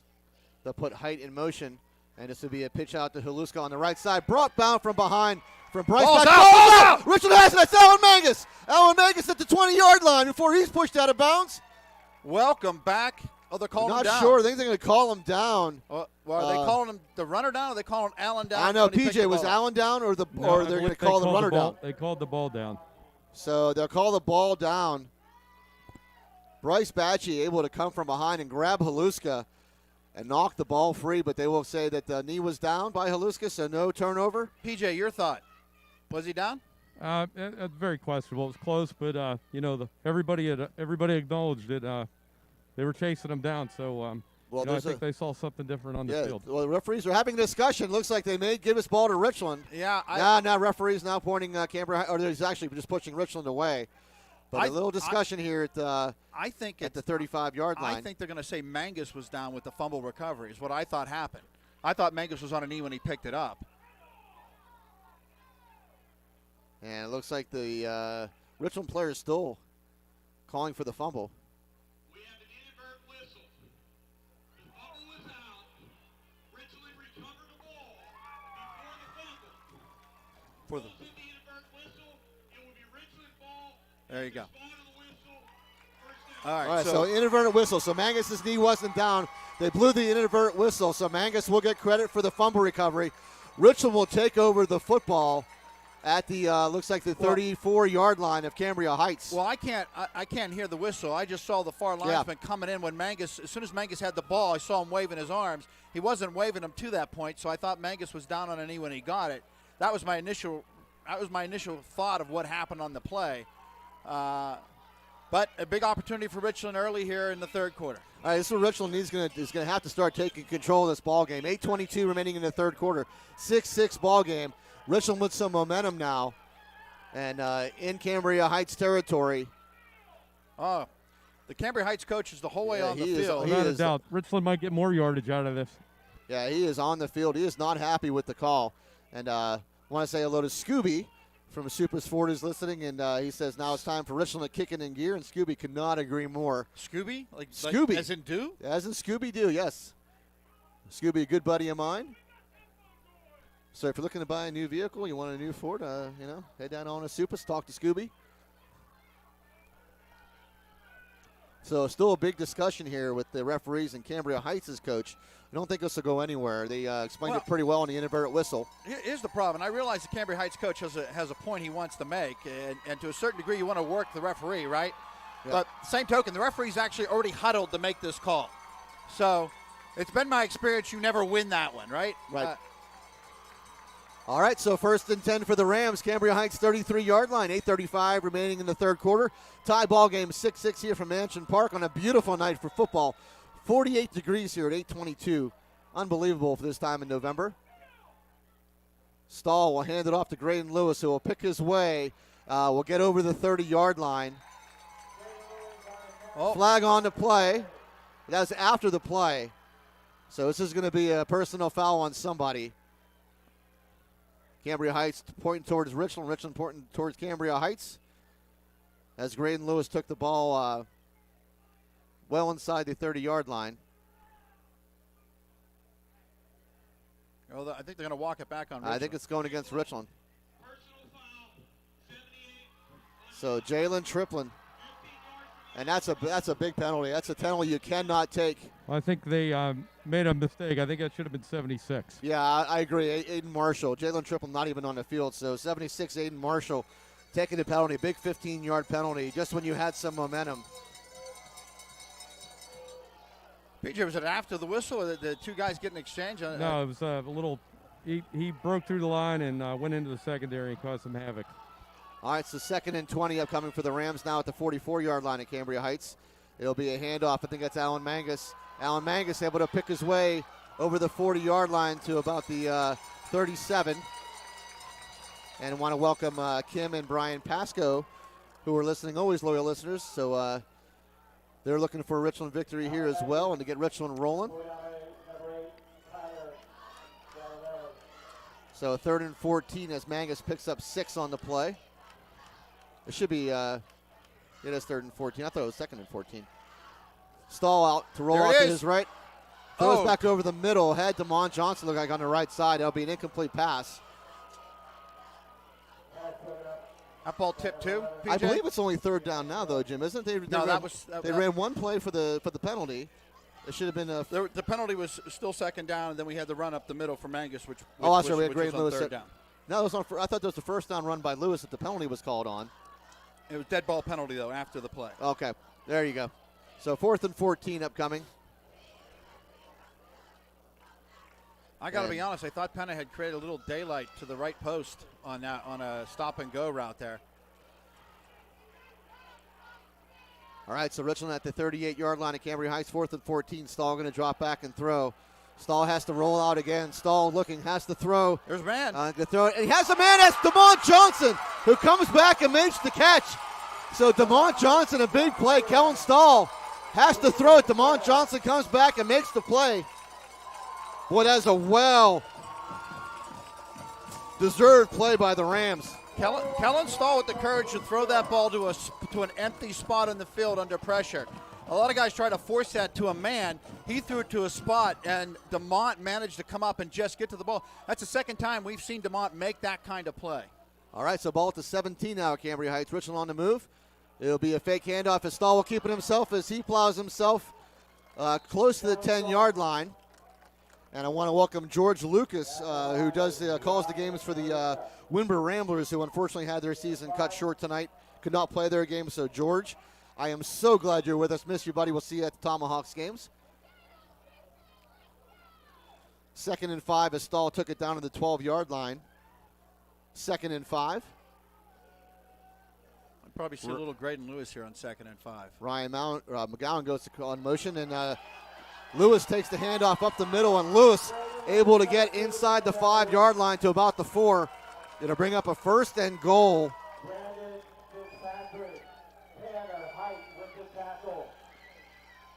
Just what the doctor ordered here. Rams looking at a 4th and 14 from their own 38. DeMont Johnson comes up with a huge catch. And now Richland finds themselves 1st and goal from the 4. Lewis sidecar Stahl to the left. Ryan McGowan back in motion to the right. Stahl with the handoff to Lewis. Lewis gets cut down at about the, let's see what they give him. They give him about the 1-yard line. Maybe a little further out. Maybe about the 2, yeah. 1.5, 2-yard line. It'll bring up 2nd and goal. Well, you know, that the little fake to Graydon Lewis now, and Stahl keeps it. Only Kellen can't hesitate. He's got to decide where he's going to go and put his body in there and then power forward for a yard. You want to get at least 1 yard out of this play. All right, Stahl going to put it into the gut of Lewis, who tries to go out to the outside of the right, and his stuff ball came out. The ball was out, and Cambria Heights will jump on it. I think Cambria Heights gets that ball back as Lewis tried to sprint out to the right. And Cambria Heights does come up with the fumble. Richland makes another crucial mistake on a 2nd and goal from the 2-yard line.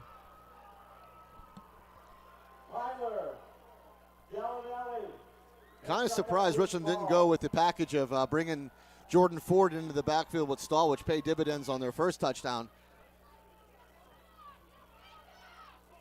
Guys, Richland's got to get up here. There's no doubt about it, PJ. Bit of That's just a huge mistake by the Rams at the 2-yard line. They have Cambria Heights, though, backed up to their own 5:28 here in the third quarter, 6-6 ball game. This is for the District 6 championship. You know, sometimes your defense has to rise up and just win you the ball game. So Bear under center. Bear will hand off the ball as this will just be tried up the middle. And a couple yards maybe there by probably Haluska, may be able to pick up one or two.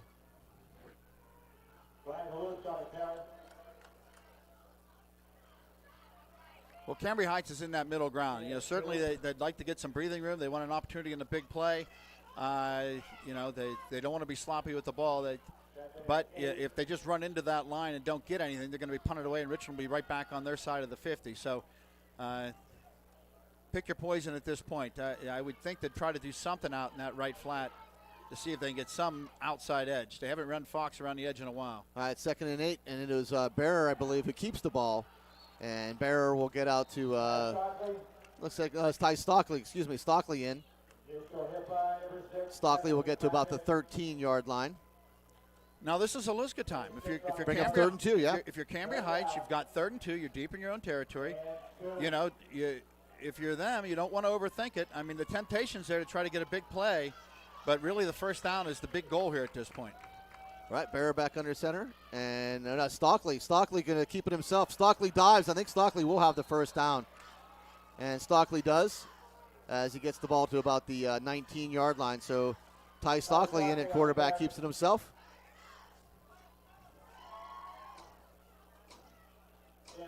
Looks like they'll spot the ball at the 17-yard line. So 1st and 10. 4 minutes remaining here in the third quarter. It's 6-6 ball game here from Mansion Park.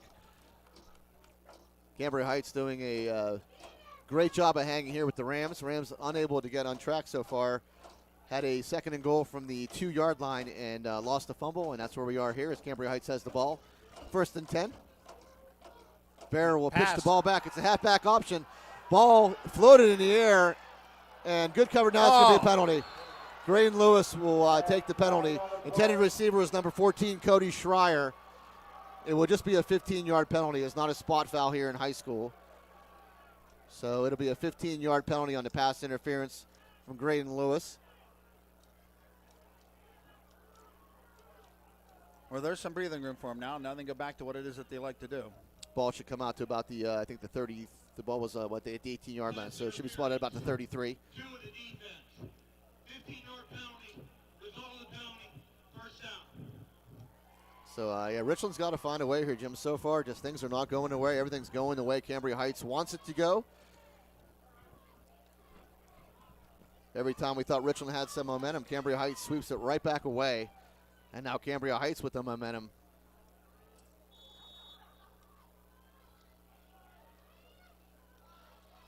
You know, 1st and 10 from their own 33-yard line with 3:34 remaining in the third quarter. Bearer back under center. No, Stockley again. Stockley is now in a quarterback, and this time that will go nowhere. No, they blew the whistle. So Stockley keeping the ball himself again in the Wildcat, because Ty Stockley normally is the 2nd-string quarterback, but he comes in now and is doing a good job so far for the Highlanders. Well, that was a good negative play for the Ram defense. Yep, loss of 2.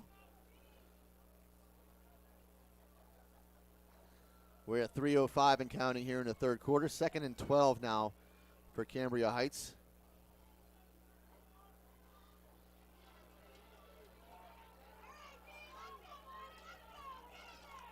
Under center again for Cambria Heights. I think it's Ryan Bear. Ty Stockley will hand the ball off to the right side. Ball carrier able to turn it over to the about the 36-yard line, about 3-yard scamper there by Tanner Height. That'll bring up about 3rd and about 9.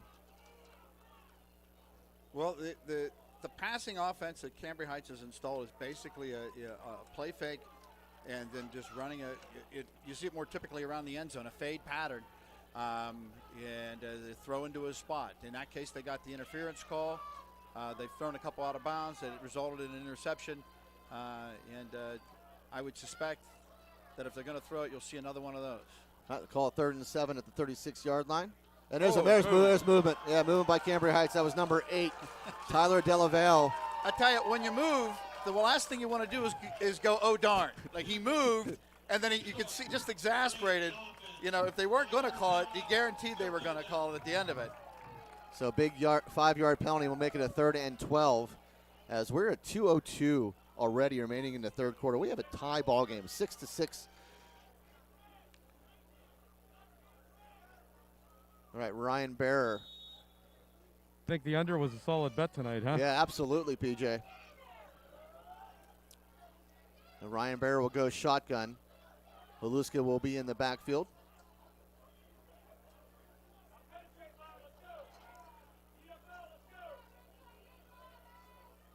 Sack fumble would be nice here, right? We'll see what happens as Bearer is going to roll out a little bit. Bearer getting some pressure. Bearer is going to go down. So a big sack on the play by the Rams defense. I believe that's number 11, Brock Batchy, in on the sack. Back to the 25-yard line. So Cambria Heights will have to punt it away, but you got to give Cambria Heights credit, Jim. Richland had a 2nd and goal. And from the 2-yard line, Cambria Heights able to pick it up. Well, maybe they didn't do anything on that drive, but that was good pressure in the middle. Yeah. But the far side of the field from us anyway, defensive backs for the Rams, there was the original routes. There was nowhere to throw it. He had to hold on to the ball, and there was no time for a secondary play. all right, Fitzpatrick on to punt it away. Kellen Stahl back deep for the Rams. And the punt is away. It's a good punt. Kellen Stahl underneath it. He's going to let it bounce. It comes back Richland's way this time, as Tanner Height will pick that ball up and down it at about the 46-yard line. So good starting position again here for the Rams, but so far, Jim, I mean, really, since the first opening drive, really have shown very little on the offensive front.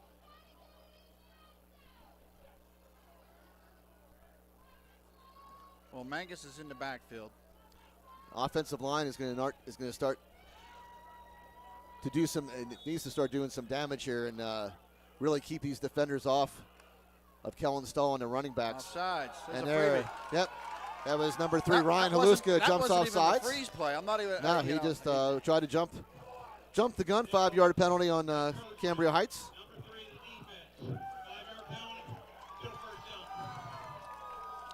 Well, that gives you some options now if you're Brandon Bailey, right? That's just like you picked up 5 yards. If you throw this ball and it's incomplete, it's like you had a 5-yard run. Mm-hmm.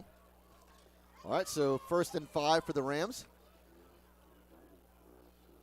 Stahl going to hand off That's to where you wanna Mangus. be. Get Mangus outside. over the 45-yard line. Stiff arm. Pushes his way. Stepped out of bounds right at about the, looks like the 43. I have felt from early on, I don't know their outside pursuit can keep up with our backs. Mangus, Lewis. Now Lewis did try to bounce it out on the fumble, but the problem was he ran into the hut of it and then tried to go out instead of a play that was designed to go out. Not that you want to run that necessarily from that position anyway. What I'm saying is, in this open field situation, I'm wondering if those stretch them out laterally and then make a move. We're down to 40 seconds here in the third quarter. 6-6 ball game. Richland 1st and 10 from the Cambria Heights 43-yard line. Stahl going to fake the handoff to Mangus. Screenplay, it will be Mangus. Not a lot of room there. No, and that will be basically for no gain. Cambria Heights doing a nice job. Have not fallen for that screenplay. We tried it a couple of times tonight, and Cambria Heights. Well, it's not Holding often steady. It's not often you give an offensive lineman credit for not holding, but Nate Kniss was very tempted there. The guy was coming through too quick. He knew. He backed off. He picked his hands up and didn't make the contact. When you're desperate to protect your quarterback, sometimes you go ahead and you grab that guy. He did not. So it's a little thing like that that can make a difference in a ball game if they start to stack them up. All right, 2nd and 10. Stahl going to keep it himself over the 40-yard line, the 35. Stahl close to a Richland first down, should have it as he gets to about the 32. So first down, Richland, 32-yard line at Cambria Heights. And we're down to 25 seconds and counting in the third quarter.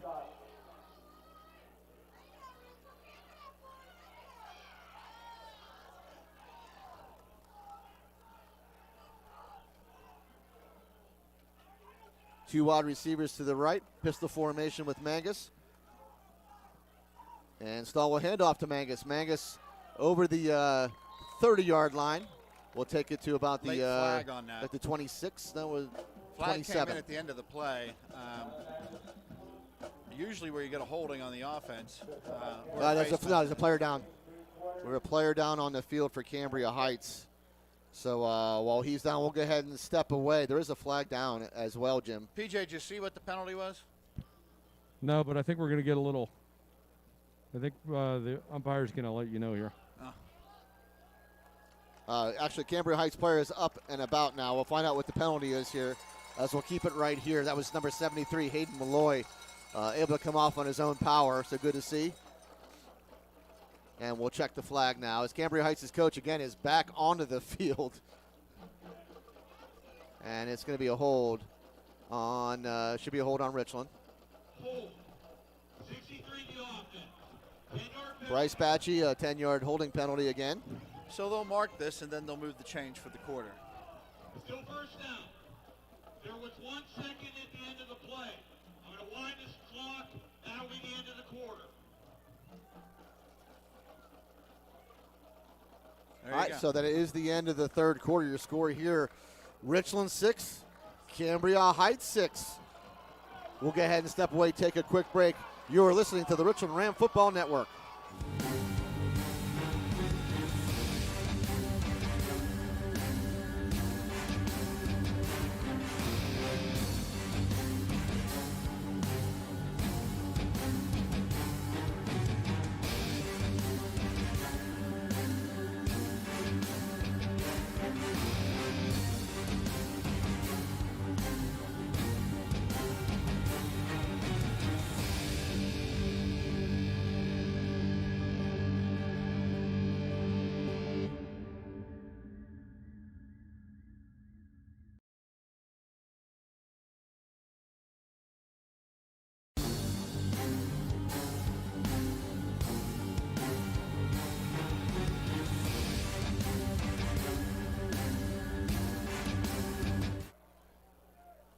All right, welcome back to Mansion Parker. So we're about to start the fourth quarter, if you can believe it, Jim. Already 6-6 here. Richland will have a 1st and 16, it looks like, after the penalty on the hold by Bryce Batchy. So, yeah, so the good news is it's a first down situation. You're in 4-down territory anyway, so you certainly want to get a chunk of that back here now. You don't need it all. You need something. All right, Mangus will stay in the backfield, set himself to the right of Stahl. Stahl will roll out to his right, has to check up, throws over the middle, has Sam Penn at the 30, Sam Penn at 25, Sam Penn at the 20, the 15, the 10, the 5, and we'll go out of bounds at about the 1 yard line. So Sammy Penna, nice reception, able to take it to about the 1 yard line. All right, I burst into a little fandom there. My apologies. Now they're going to mark him, they're going to mark him. The original spot was at the 1. They're going to put him at about the 3? 3 yard line. 3 yard line. So 1st and goal, Richland back down here again. Last time came up empty on a fumble. So 1st and goal from the 3. Luke Feitel now in the backfield. You're going to see Kellen Stahl 4 times. Evan McCracken in the backfield. You're going to see Kellen Stahl 4 times. No wide receiver set. Kellen Stahl bounces it out to the right. Stahl jumping. Stahl kept his feet. He never went down. I don't think his feet ever touched, or his knees ever touched the ground. They're calling his knee down at the 1. Okay. So knee down at the 1. PJ, you agree? I do. All right, so Kellen Stahl, knee down at the 1. 2nd and goal from the 1. No way to get a recount on that, PJ. No, it would be harder to overturn this than a recount. Yeah, again, I just believe after the previous fumble and that when you're this close, you're going to see Kellen Stahl a couple times here. All right, so 2nd and goal from the 1. Stahl going to keep it himself, and he will go to the end zone. It is a touchdown, Richland Rams. Kellen Stahl, 1 yard plunge. Richland will take the lead here with 11-10 in the fourth quarter. A much-needed score by the Richland Rams. Haven't had a score, Jim, since early in the first quarter. And here we are with 11-10 in the fourth. Same end zone, same person scoring as in the first quarter. And this time, right. This time it's Autumn Facci on for the kick. Yeah, Autumn Facci will come in to attempt the extra point. Last time Richland went for 2, failed. So Autumn Facci in now to attempt the extra point.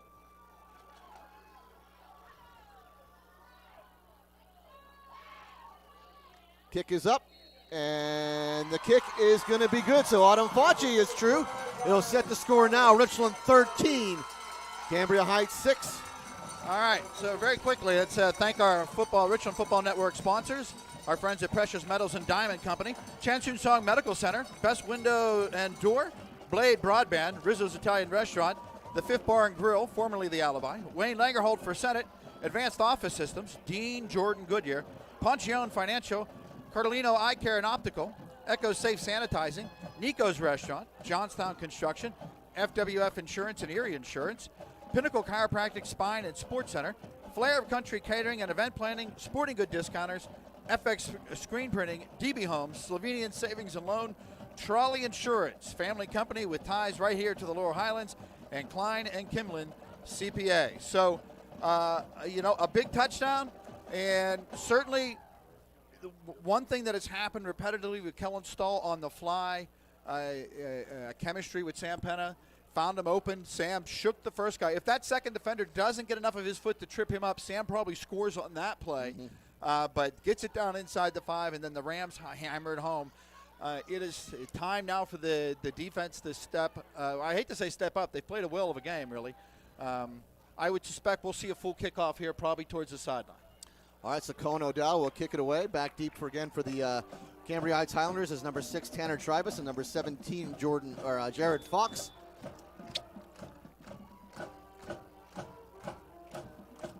O'Dowd will kick this away, and that will be the up man, Ty Stockley, who will go over the 25, cuts it around the 30-yard line, brought down at about the 35. So good coverage by the Rams. 1st and 10, Cambria Heights after the Richland touchdown. Your score here, Richland 13, Cambria Heights 6, 11:04 remaining in the fourth quarter. Contest very much undecided. Both teams have made mistakes, Jim. Both teams have turned the football over at poor moments. Both teams have failed on 4th downs. Well, will Cambria Heights stay patient, or will they go ahead and take to the air with straight dropbacks right away? They've got 11 minutes. They got plenty of time to do what they want to do with only one score.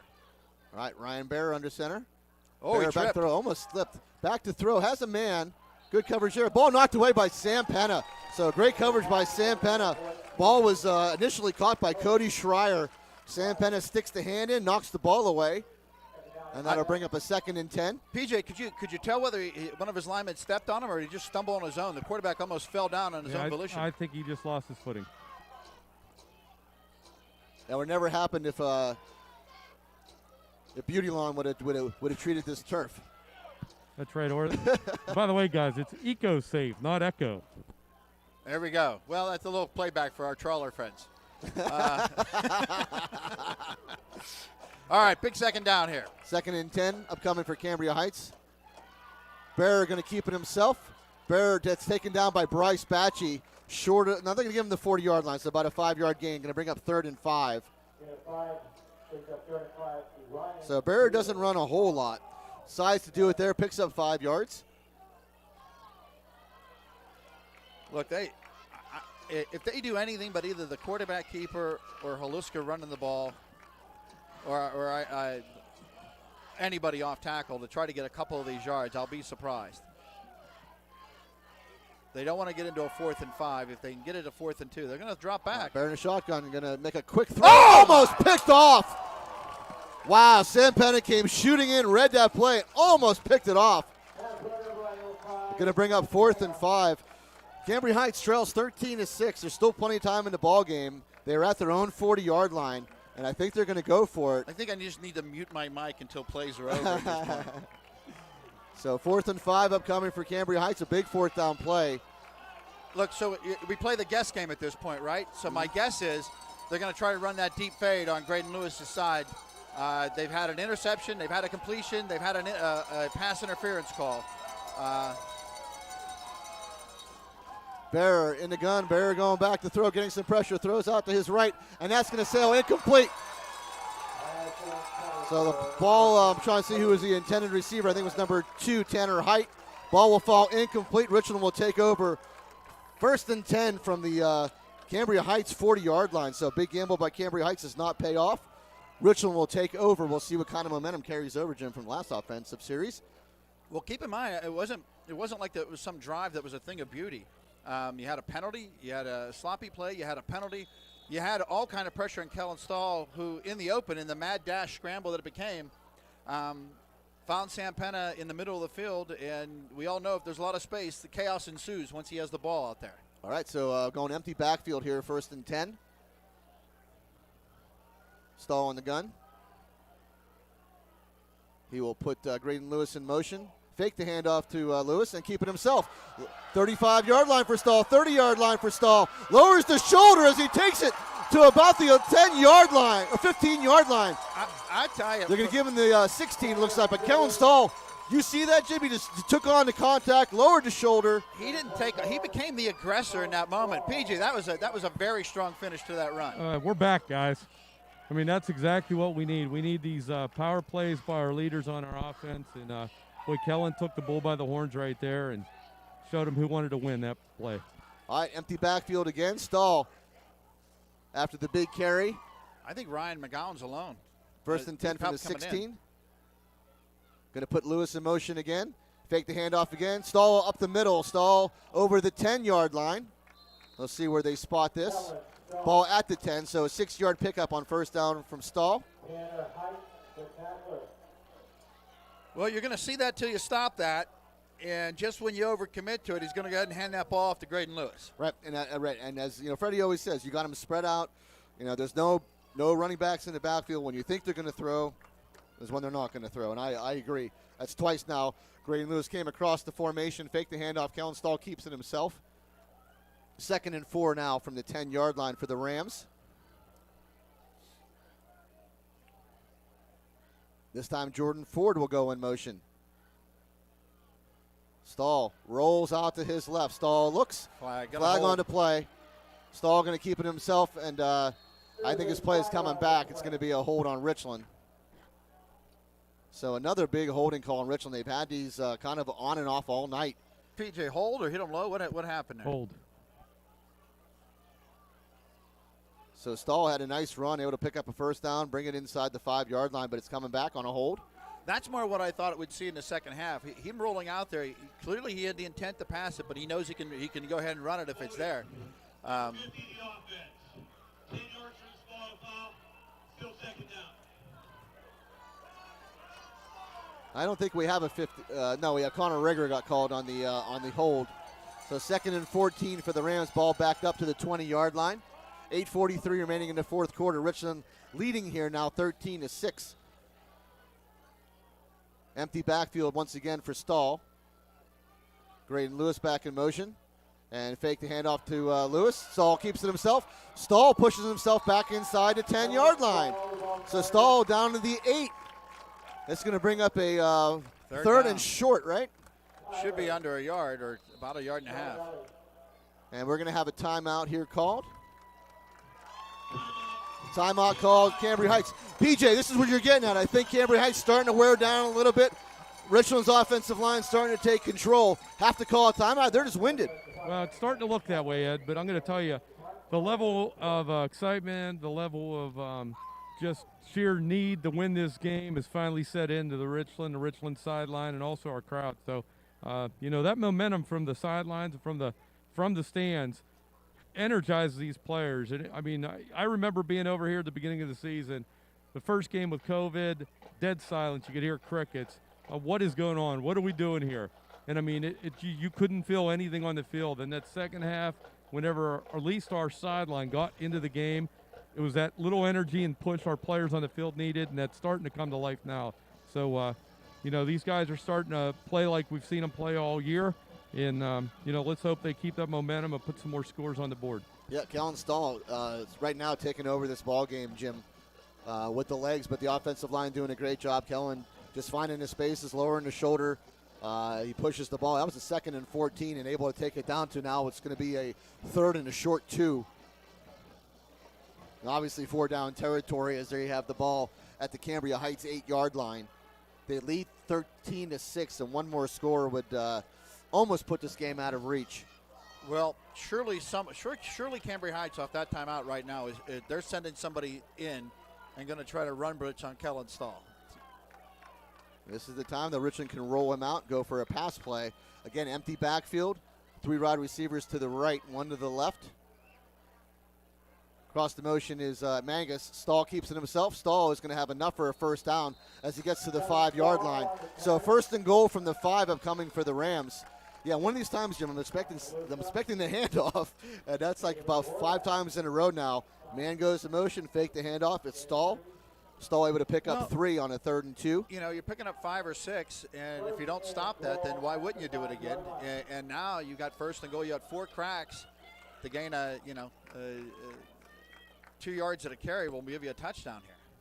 We're down to 8:02 in the 4th quarter. Richland leading 13-6. Is that 1st Mangus and in goal the game? from the 5. Mangus is in the game. And it will be, fake handoff to Mangus. Stahl will duck down and get to the 2-yard line. The 2nd and goal from the 2. This is where I'm shocked the last time they didn't put Jordan Ford back in the backfield with Stahl, as that has worked a couple of times this year, as they just follow the big man, but they're keeping Jordan Ford out at the in the tight end position. Mangus will be the running back. This time Mangus will sidecar Stahl to his right. Mangus now goes to the left. Fake handoff to Mangus. Stahl plows himself into the end zone. Count Stahl from 2 yards out. Another touchdown, Richland Rams. PJ, was that as violent as it looked at from way up here? Well, I'll tell you, all I was looking at was all the linemen. I couldn't even see if he made it across or not from my side, guys. But, yeah, it was violent. It looked like he was met in a hole, and he won the battle. Somebody squared up on him, and he just pushed him back through. All right, so Adam Facci on to attempt the extra point. Richland extends their lead to 19-6, pending the extra point.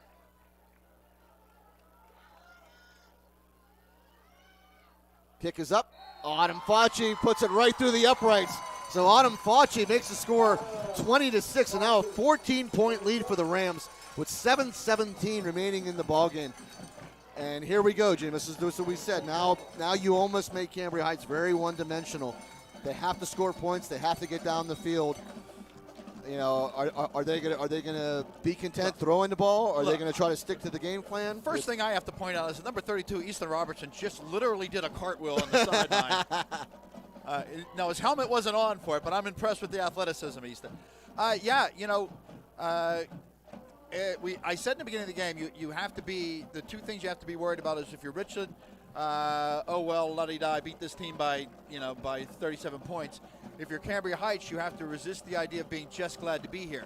With 7:17 left and now down by 13, if you're their coach, you have to somehow get them to refuse to accept that it's inevitable that they lose. It's a hard thing to do with youth sports, but if Cambria Heights has to, now they have played a spirited game throughout this thing. They're going to need a big play early on here to make it happen. Yeah, Richland's offensive line, I thought in that series, though, started to impose their will. Caused Cambria Heights to call a timeout just because they had to get a breath. And we'll see if the defensive front for Richland does the same here as Cohen O'Dowd will put this on the ground. Ball is loose! Ooh. And, wow. That was close. Richland almost able to jump on it. So nice job by number 23 there, Hunter Yeckley. Ball skipped away from him, but able to get back on it. It'll spot the ball, though. We're in good field position to start for Cambria Heights. They have the ball at the 47-yard line. First and 10. We haven't tracked this, but their starting possession has been usually fantastic. been around the 40-yard line. Yeah. So really, the onside kick is like a 7-yard distance from what they've been able to enjoy. Now, here's the problem if you're Cambria Heights' quarterback. You hope your coach is going to call draw or a couple run plays, just to keep some defensive linemen on us, because if he's going to drop straight back, if he does anything less than just throw it to a spot, he's going to face a lot of red. All right, so Ryan Bearer in the gun. Bearer back to throw. And pressure right up from Brock Batchy, who takes him down. Brock Batchy with a huge sack. That's 3 tonight, boys. So Brock Batchy having a great game on the defensive side of the football. Only a sophomore. They're going to spot this ball all the way back at the 41-yard line. 6-yard loss on a big sack by Brock Batchy. They wanted to do a double move. The man curled up 10 yards out. Sampana came up, covered the double curl. And in that last possession, he was gold on defense, knocked away several balls that got Cambria Heights off the field. By the time, though, to make the second move, and that's not to say Penna wasn't going to catch up with him, the defensive pressure from Richland is too much. That's the deal for Cambria Heights. They've got to throw the ball quickly. That's a massive loss on the play. It's 2nd and 21 now. And a timeout called, I believe, by Cambria Heights. Second timeout called by Cambria Heights. Jim, let's go ahead and run down. I'm going to give you another chance to correctly name one of the sponsors. Eco. As I have never said EcoSafe. Tell you what, let's start with so when I've read them, I have never said EcoSafe. I've always said EcoSafe. Let's start with EcoSafe Sanitizer. Also, Precious Metals and Diamond Company, Chansun Sung Medical Center, Best Window and Door, Blade Broadband, Rizzo's Italian Restaurant, the Fifth Bar and Grill, formerly the Alibi, Wayne Langerholt for Senate. Congratulations, by the way, to Senator Langerholt for his reelection. Yep. Advanced Office Systems, Dean Jordan Goodyear, Ponchione Financial, Cardellino Eye Care and Optical, Eco Safe. They got 2 for 1 there, buddy. 2 for 1. Nico's Restaurant, Johnstown Construction, FWF Insurance and Erie Insurance, Pinnacle Chiropractic Spine and Sports Center, Flair of Country Catering and Event Planning, Sporting Good Discounters, FX Screen Printing, DB Homes, Slovenian Savings and Loan, Trolley Insurance, it's a family company with ties right here in the Lower Highlands, and Klein Kimlin CPAs. All right, we're back to it. Second and a big play here. 2nd and 21, ball all the way back to the 36-yard line. A huge sack by Brock Batchy. And again, Cambria Heights trailing by 14 here. 6:27 remaining in the fourth quarter. Under center now goes Cambria Heights. Bear back to throw, takes a long, here comes a little screen play. And nice cut down again. Brock Batchy takes out Ryan Haluska on a screen play. Batchy just took a heck of a hit. Who knocked Batchy over? So somebody One gave of him a his little teammates chest came bump. up, That might have gave been him a Connor chest bump. Rager. When you're not ready for the chest bump, bad Yeah. things happen. I see Connor Rager and Aiden Thomas. One of them gave him the chest bump, knocked Brock Batchy all the way back. That'd have been a penalty. Yeah, exactly. All right, so no gain on the play, 3rd and 21. And here goes Cambria Heights with that. We saw this before, Jim. They threw a quick pass out in this bunch formation, this time to the left. Richland's just got to stay blistered. They can. And a fumbled snap. Ball is down on the ground. Richland may have it. And Richland does have it. So now the wheels are starting to fall off of Cambria Heights. Well, this is the difference of having been here before. Yeah. And Cambria Heights, an outstanding game. It's not over, but they've got a problem right now. I will tell you, the last couple, they had a defensive offsides. Then they followed up when they finally got the ball back. They immediately jumped offsides on their own. That's what happens in these situations, Jim. You know, you pick up an extra player for your team, usually in the other team's uniform, because they start making mental mistakes. The pressure of losing in this big game is going to work against them. So look for more of it. All right, handoff this time. That's going to be Alan Mangus. Cuts over the 30-yard line. Come the on, 25, the 20, the 15. Makes the move at the 10, at the 9-yard line. Alan Mangus, welcome back. Well, there it was. They shot the gap, and they went flying in to get Kellen Stahl. And by the time they got there, Kellen Stahl was watching the play as Alan Mangus was going down the right sideline. So all that went wrong in the first half and in the early part of the third quarter, Richland has found their legs, have scored the last 14 points, and find themselves with a first and goal from the 9-yard line, courtesy of a long Alan Mangus run. A little motion there, wide receiver, I think it was Sam Penna went off, little motion on Sam. False start. Offense, number 5. 5-yard penalty. How happy are you for Mango, huh? Oh, fantastic. Well, who in the Richland program doesn't want to see the exclamation point with Mangus getting a touchdown? Absolutely. All right, so first and goal now from the 14. First things first. I mean, I'd be just as happy running 5:18 off the clock. But if we're going to bang it home, we'd like to see Alan Mangus get the opportunity to return to this field where he got injured and finish the job. Jordan Ford will go in motion across the left of the line. Stahl. Hands off to Mangus. Mangus over the left side. Mangus not be able to find any room. No gain on the play.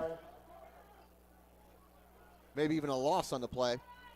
So bring up second and goal from about the 15.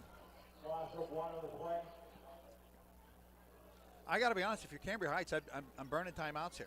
Mm-hmm. You need two scores. I mean, you're at 4:28 now, Jim, and counting. And if they punch it in, it's over anyway. You freeze the clock now. All right, Stahl going to fake the handoff, roll out to his right. Oh, almost had Jordan Ford. Had to bring up the ball just a little bit. Ford almost able to make a great one-handed catch. That'll bring up 3rd and goal. And Richland's going to use, I mean, this is 4-down territory. They're not going to do anything here except try to eat up some yards and some clock. Down to 4:18 here in the 4th quarter.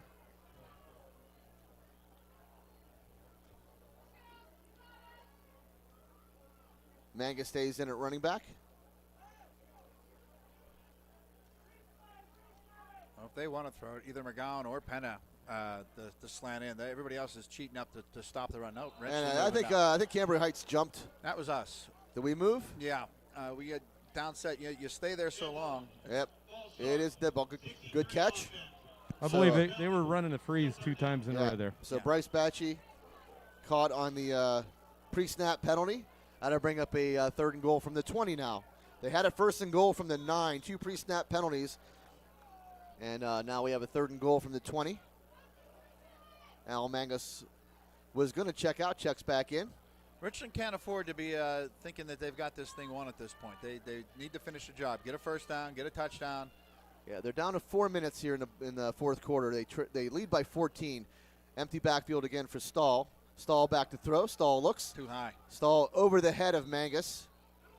That'll bring up 4th down. I think Cambria Heights, though, Jim, only has 1 timeout left, so they don't have many to burn if they would. They only have the 1. And they're down to 3:51 on the clock, and they trail by 14. Well, I think it's Richland's turn to throw one to the end zone here. Give Kellen his option either side. So you got DeMont wide left. Wine right from this formation. You'll also see Sam will flood the middle from here. And there's no safety help. You can run a slant play right over the middle. And Stahl going to keep it. Stahl will be brought down at about the 19-yard line. Cambria Heights will take over. But it's only going to leave Cambria Heights with 3:45 and down 2 scores. Well, they need the first one quickly.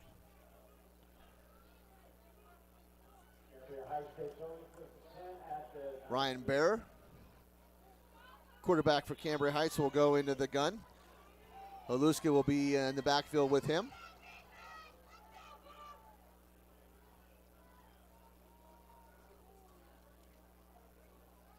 First and 10 from their own 19-yard line. Bear hands off to Haluska. Haluska able to find some open room. Haluska out over the 35-yard line before he's brought down. So nice carry, a lot of yards eaten there by Haluska. They will just stop the clock to move the sticks. Down to 3:33 and counting here. Richland leading by 14. No sense of urgency here by Cambria Heights. They keep looking at the sideline to call the play. Well, they got to be certain. I get that. Everybody's got to be on the same page. Bearer back into the gun. Bearer, quick step, throws over the head of the intended receiver. It was number 24, Zach Letso. Down to 3:11. So, PJ, you talk about the team seemed a little flat to start, even our fans a little flat. We had a send-off today, and some folks showed up. But, sometimes success breeds some complacency. And even in terms of the turnout for the send-off, this is a District 6 championship. I'm certainly hoping those of you who have cuddled up at home and have enjoyed this broadcast, if the Rams manage to hold on, might think about the next 40 minutes or so getting up out of your easy chair and come meeting us at the high school as these guys come rolling in, hopefully as district champions. Bear, play over the middle, and a big hit laid by Kellen Stahl, but the ball was held onto by number 14, Cody Schreier. Enough for a first down as he gets to the 50-yard line. We're about at the 3-minute mark remaining in the ball game. Cambria Heights down 14. Have the ball at midfield. Somebody needs to tell him if he's thrown to catch the ball in the middle next time. Oh, that was a big lick put on by Kellen Stahl. Bear back into the gun. Fair back to throw. Quick step. Throws out. Picked up by Sammy Santana at the 50, the 45, the 40, the 35, the 30, the 25, the 20. Before he's pushed out of bounds. So Sam Penna He wasn't pushed out. He ran out. on the interception. Lay down, protect the game. He didn't want to risk the fumble, get out of bounds, don't let the contact happen. Good job by Sammy Penna again. What a whale of a ball game he's having tonight. We got one proud papa sitting next to me on the right. Absolutely. Well, the interception's great, but what you saw there was great team football. He knew contact was inevitable. It's like, why risk the fumble? I'm getting out of here. All right, so it brings up 1st and 10 for the Rams at the Cambria Heights 16 off the Penna interception. They lead by 14 points with 2:33 remaining in the ball game. Stahl going to pitch us back to Mangus. Mangus inside the 10-yard line, back to give him the 10. So what I was saying, I'm not trying to guilt you into it, but if you're free and you want to come meet the team, Oh, you know I'll be there. because the other thing is we continue to deal with the public health crisis. Richland School District members know that we've gone to a hybrid school model starting this coming Thursday, right? Mm-hmm. There's no guarantee how many games will be down the line as we wrestle with this. So right now, these guys at this point certainly looks like are going to go home champions. It would be good to see a few extra folks show up and welcome them back as such. All right, 2nd and 4 now for the Rams. Pitch again to Mangus out to the left side. Mangus cuts it back over the 10-yard line. Gets looks like to about the 8. It'll set up a 3rd and about 2. And the thing is, Jim, we don't know if we have another game next week as this pandemic continues. We don't. We're happy to get week to week. We don't know what's going to happen. This could be the last game for these guys. And to be sure, nobody's announced that. We do not know. In It's terms just, of and we say it every week. We don't know Any whether doubt? we're going to play every week. Look what happened in Winburn tonight. PJ, I'm going to guess Mangus gets the ball here. I know. Quarterback keeper from How do you Stahl. guess that? Cuts it back He's gonna over the get it. 5. Stahl going to have the corner. It is another Richland Ram touchdown. Kellen Stahl. So Richland puts the topping on the cake. Stahl, 5-yard run.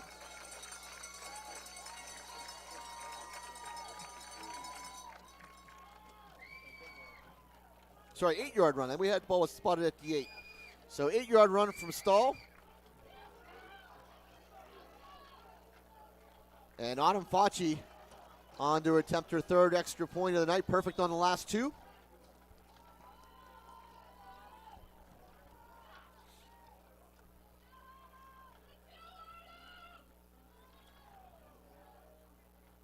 And, big push by Cambria Heights. Probably offside.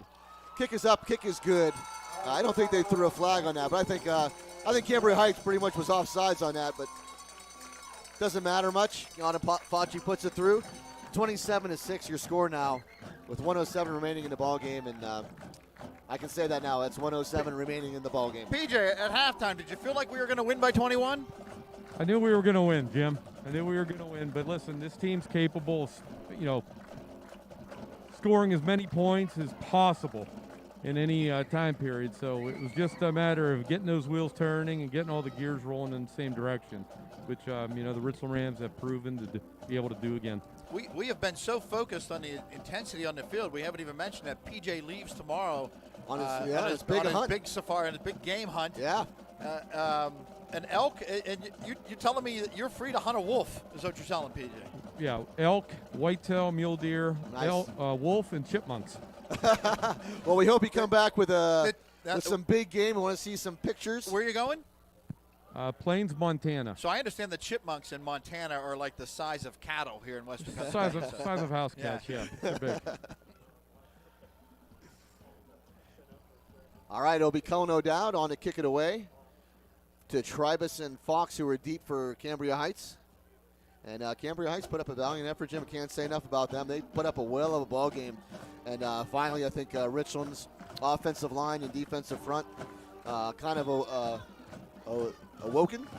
And 21 points scored here in the late 3rd quarter into the 4th.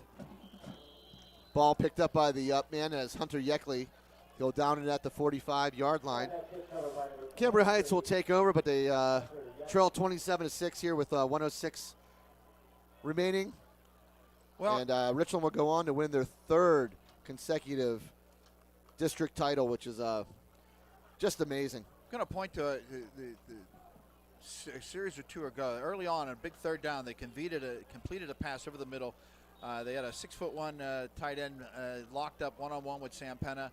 Penna with good coverage, but a good pass, and just the size advantage went Cambria Heights way. It led to their first and only score at this point. Clearly, they thought they could get some size. They went back in the 2 drives ago, tried to keep going at Sam, and knocked 2 down, almost intercepted 1. Then when they finally came back, they did it again. That's a halfback pass. Get going, Sammy. That's going to be a ball second is of the a game. floater. That's going to be Penna again. Penna picks it up at the 35, the 40, and lays down. So Sam Penna with another interception in this ball game. I will tell you right now. He's getting fed tonight, is what you're telling me, Jimmy. Well, he's going to get fed. well, He's going to I'm get telling whatever he wants tomorrow. No, he's not. Not for me. I No, mean, that's no. fantastic. No, Jim, we might want to, whenever I get back from Montana, let's go tuna fishing. let's There go you eat some go. tuna noodle casserole. Sam currently now leads the Lower Highlands Conference in interceptions. Coach Yeah. Bailey just took his ice water bath, boys. There you go. There you That go. feels good. And the temperature's only 45 degrees. It was 50. Nobody's more grateful for the Yeah. 50-degree temperature than Brandon Bailey. Yeah, I'll we were see- 51 at game I'll time, see if I 45 can- now. I'll see if I can keep them a little extra long tonight for Yeah. on our Richland will interview. go ahead and take a knee. And, boy. So Richland really woke themselves up here. Started about the midway point of the 3rd quarter and have not looked back. And we'll put this game to bed. Look, we win by 21. We have 4 interceptions tonight. Yep. And still, it was a dogfight until midway through the Yep. 4th quarter. Unfortunately, we had our turnover issues as well. How Couple many fumbles. How many fumbles did we recover? Did We recover? recovered at least one. We recovered at least one that I remember. Connor Rager able to jump on a fumble. The 4 There was the interceptions. Mangus fumble recovery as well. Mangus Some did recover a punters, so there were fumble. 2 on Yeah, that. so 2. But we gave the So ball 6 away a couple of turnovers, times yeah. as well. So congratulations to the Richland Rams, who win their 3rd consecutive District 6 title here over the Cambria Heights Highlanders. Lots of kudos to that coaching staff and, Coach Koshoot, I saw in the paper, had to miss this ball game tonight. First game in years for him. His son is getting married, so Hey guys, miss Coach Koshoot, but What do you got, PJ? we gotta give a big shout out to the entire Batchy family. They watched Bryce have a great game, and I mean Brock literally had a phenomenal game as Yep, linebacker yep. and in special teams. But they got Batchy family in PA, DC, Florida, California. We were all over the country, just like a major news network tonight, guys. Wonderful. Just with the Batchy family alone. wonderful. So thank you very much, and your kids played a great game tonight. Yep. Boy, if you look down the field, you're seeing District 6 champions. Never gets old, Jim. Third time. It just never gets old. Congratulations to these kids, the coaching staff. They put in the hard work. It paid off, and they get to celebrate again. I'm going to go back to the Bedford game. And not that they quit, but having already lost Mangus the previous week, losing Sable late in the game, the air went out of the team. They lost to a rival, a very good football team, and still almost managed to win that. And they walked away. They were down. A home win streak had been snapped, and they had lost 2 key cogs of their offensive machine. They just didn't know what they were or how they were going to be, and what would they morph into? And the answer to that question is District 6 champions. Yep.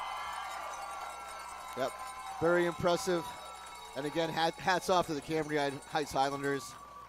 Nobody gave them a chance in this ball game. They believed in themselves. The town of Patton believed in them. They came out, played one whale of a ball game for 3.5 quarters. Jim, they were right there. And Richland finally took over this ball game. But hats off to them and their entire coaching staff and all their players. We haven't said enough about our defense. No. We kept wondering why the offense wasn't clicking, but the reality is, our defense kept this a ball game. They could have buckled. One broken play and we're down by a score at halftime. Who knows what we come out feeling like or what they come out of the tunnel looking like. And the players now accepting their You guys, District 6 title medals. Yeah, the, PJ. The superintendent, Joe Bradley, Connellsville School District, just checked in, wanted to congratulate the Richland Rams on their 3rd District 6 championship, and also said he's a big fan, and the Connellsville School District's a huge fan of EcoSafe. I have another shout out here as I'm getting a bit across my thing now. We have a shout out to DeMont Johnson, who stepped up big in doing his thing. So yeah, I can't say enough about DeMont. Great game by DeMont. I'm giving a shout out to Bubba Bolton's tuna noodle casserole, which happens every Friday at my house. I end up eating the leftovers as well. So to Joe, my younger son, also has it, and I eat what's left. So way to be, Bubba. You know, for the seniors especially, for some of what they've been through, the doubt whether there was going to be a season. Sure. You're dealing with a health issue that we're all hopefully taking very seriously. You have to appreciate every moment. You don't know what the future holds in terms of games. Currently, we would be slated to move into interdistrict play. Right. If we do move on, well, if that does happen next week, it will be Southern Columbia, who we know what kind of team they were last year. Now, they did lose a lot of those key players. They do have their running back Garcia, the younger. I think he's only a sophomore or junior, but he's their big weapon, and we do have to play them. If we pray that there's a game next week, and if it is, it will be against Southern Columbia. Time to be announced, place to be announced. We don't know any of that stuff so far. But no doubt that Richland Rams and Brandon Bailey have earned the right to be there again. And I know these players are chomping at the bit to get another chance at playing Southern Columbia. Well, if the Richland Rams that show up in the 4th quarter show up at that game, we're going to see something interesting. What we saw from the 2nd through the 3rd.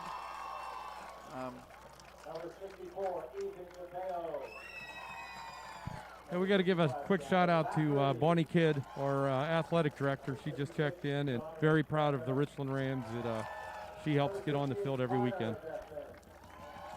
Yeah, thanks, Bonnie, for all you do for all the Richland sports. Can't thank you enough, and you're being rewarded here tonight again with another District 6 title by the Richland Ram football team. You know, had it been snowing or miserable and wet, everybody here would be calling Tony Martin and being mad at him. So we should probably appreciate WJC's Tony Martin for the good weather. Yeah, this is just an unbelievable evening. I mean, I said it's 9:20 at night. It's 45 degrees. So wait a minute, Jim. When you're wrong, you don't get yelled at, but when you're right, you get congratulated. I'm just saying we would yell at him. We would yell We at would him. yell at him. I love Tony. He's a good guy. I've watched people in Little League fields walk by and say nasty things because it was 28 degrees for a Little League game, right? So Yeah, well, you weren't a sportscaster. You just happened to be in that spot, you know.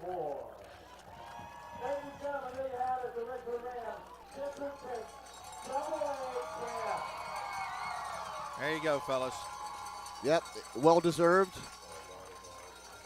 Tough ball game tonight. They had to find their way, Jim. They had to dig down deep. They found the way. They found the will.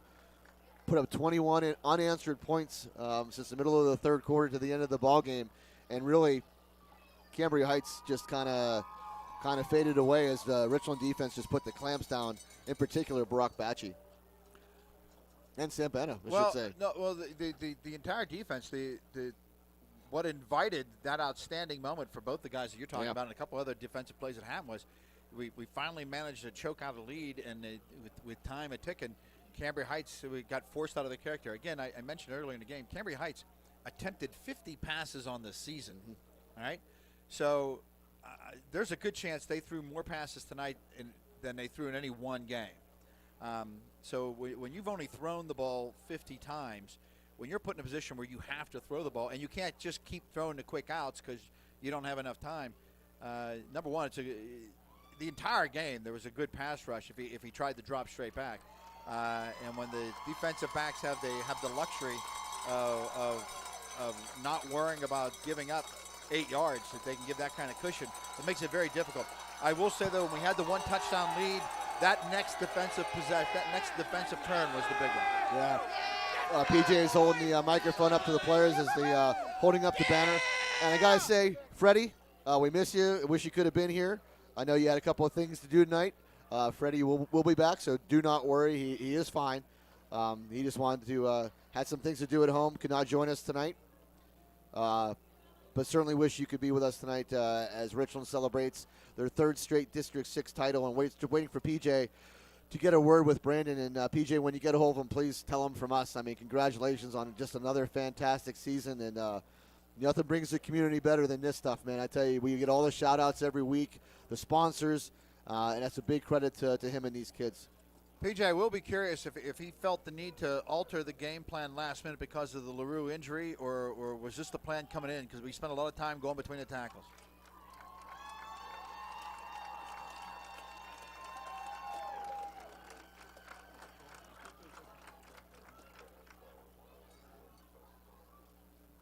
So the team's going to take a knee and talk, and I'm going to, when we finally sign off, again, I'm going to say if any of you care to meet us about 40, 45 minutes after we sign off at the high school as these kids come rolling in. They're district champions. We have no idea whether they'll have the opportunity to play for a state championship. Currently, that playoff game is on slate. But as we all know, in so many aspects of our life, we take nothing for granted. We certainly want to savor and enjoy and reward this moment for the Richland athletic family. A shout out to our cheerleaders who are here giving it all, the band the entire time. Everybody has been supportive of the program. We're all in this together, I think, has been the atmosphere from moment one. All right, we'll head down to PJ and Coach Bailey. Hey, Brandon, congratulations on your 3rd consecutive District 6 championship. This is my 5th time interviewing at Mansion Park. 2 Bishop Guilfoyle games, 3 District 6 games. Hold up, we got to get. Oh, play the alma mater, so we'll PJ. go ahead and PJ, why don't you go ahead and sing it?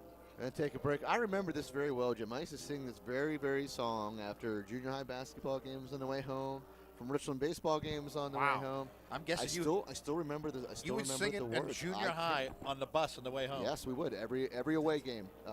Right when you. Oh, so everybody sang with you. Yes. Oh, 'cause I was gonna. I just had this picture of a little Ed singing by himself on the bus, and I figured you had no milk money at the end of that ride. I could carry the tune though, trust me. But every time we would get her right around where Walmart is now, it was the old Richland Mall back then. But we would start singing this song before we got back to the high school.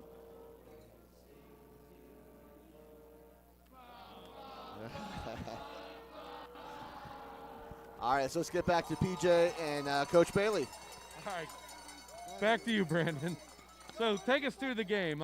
Obviously, we were all a little stunned not to see Griff LaRue working out in pregame warm-ups.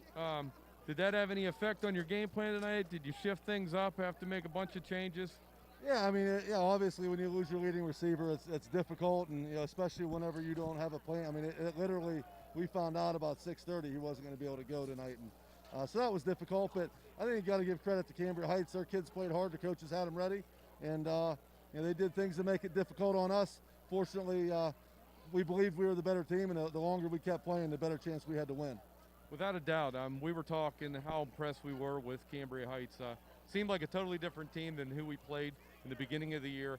What do you think that they did that changed their team up, that made their team so feisty? And they were shooting gaps, they were punching the ball around, diving for extra yards. Yeah, I think the ball bounced their way a few times. I think we gave them some unnecessary turnovers. They created those turnovers, but certainly that ended up going their way. And like I said, it hurt not having Griff at first. I think that was a little bit of a stunner. It's always hard to beat somebody twice, especially the way that we beat him the first time. I think everybody, probably kids, parents, everybody watching tonight probably thought it was going to be a blowout. And we kind of knew that they had some good football players, and they weren't going to just let us walk all over them. Well, I definitely am very proud of you and your staff and this team. I mean, you guys never gave up. You came out, like you said, you had a lot of adversity. Things didn't go your way, but you made the extra plays and got it done. Again, congratulations. Hey, Brandon, I noticed, are those new pants, or have you been wearing them all year? They're not new, but they're wet. I know. I saw you get the bath. Well, maybe they shrunk a little, because I was wondering if they were new. Maybe maybe it's just you're getting older and you're starting to pull them up higher. I think guys do that. Yeah. My body's certainly shifting and Cleaning your ears with car keys. lots of times. Yeah. Oh, that's gross. All right, hey, listen, I got to sign off. Hopefully you guys win next week, and then I get to come back. I'm not going to be here next week, but I'm going to be calling in. Maybe I'll say hello to you on the cell phone after the game, but good luck to you. And I think you're going to have a whole pile of people waiting for you when you get back to your school. All right, thanks, PJ. All right, back to you guys. All right, thanks, PJ, and thanks to Coach Bailey for doing that. And Jim, your final thoughts on this ballgame? Well, the first final thought is I get a little nervous when PJ starts asking a grown man about his pants. But I'm glad we got through that without incident. No, I think this is we've stressed all the year. This is an interesting mix of players. The defense was stout the entire game. Aside from one or two really good plays that they made. Hey, guys. Yes. You guys want to hear from your star quarterback? Oh, let's get here. Yeah, hear word from Kellen, what do you think? Hey. 3 District 6 championships. It's awesome to do that ever since my freshman year, to have that first one and then get the number 2 and then get number 3. It's the best feeling ever. So, after that first half, what were your thoughts coming out of the locker room at halftime? I knew that it was gonna be different. It was like what happened at BG at the beginning of the season here. We turned it up and we just showed them what was up. Well, listen, buddy, everybody up in the booth and for me, it's so much fun watching you play, and you're a great leader. So keep it up, man. One more. See you, buddy. Good job, Up PJ. to you Good guys. job, Kellen. All right, no, this was part of the growth process for this team. Not only for the coming playoff games, assuming that they happen, but just about every skill position player is back next year for this team, and they were extraordinarily young early when adversity forced a lot of them into action. So it should be hard. It should be difficult to win a district championship. And I will say, what we watched tonight and what we've seen over the playoffs is what this says about what it takes to be a good team in the Laurel Highlands Conference. That you've got Laurel Highlands Conference teams who are finishing middle of the road within the conference, who are dominating when they play outside that, and then come back and put on a game like this. So hats off to Cambria Heights. This entire night speaks well for not just these teams, but every team in the Laurel Highland Conference and how they all make each other a better team. That's a final thought. I would totally agree. We couldn't have said it any better. And congratulations to the seniors who are on the field right now. Hopefully this is not their last game. Hopefully we get to play again next week. We will see how that plays out. But yeah, another District 6 championship for the Richland Rams. Congratulations to all the players, all the coaches, all the staff. And thanks to Romsburg Media again for doing this every week. We hope to see everybody again next week. Stay safe, stay healthy. And for Jim Penna, for PJ McGowan, I'm Ed DiMartino saying good night, everyone.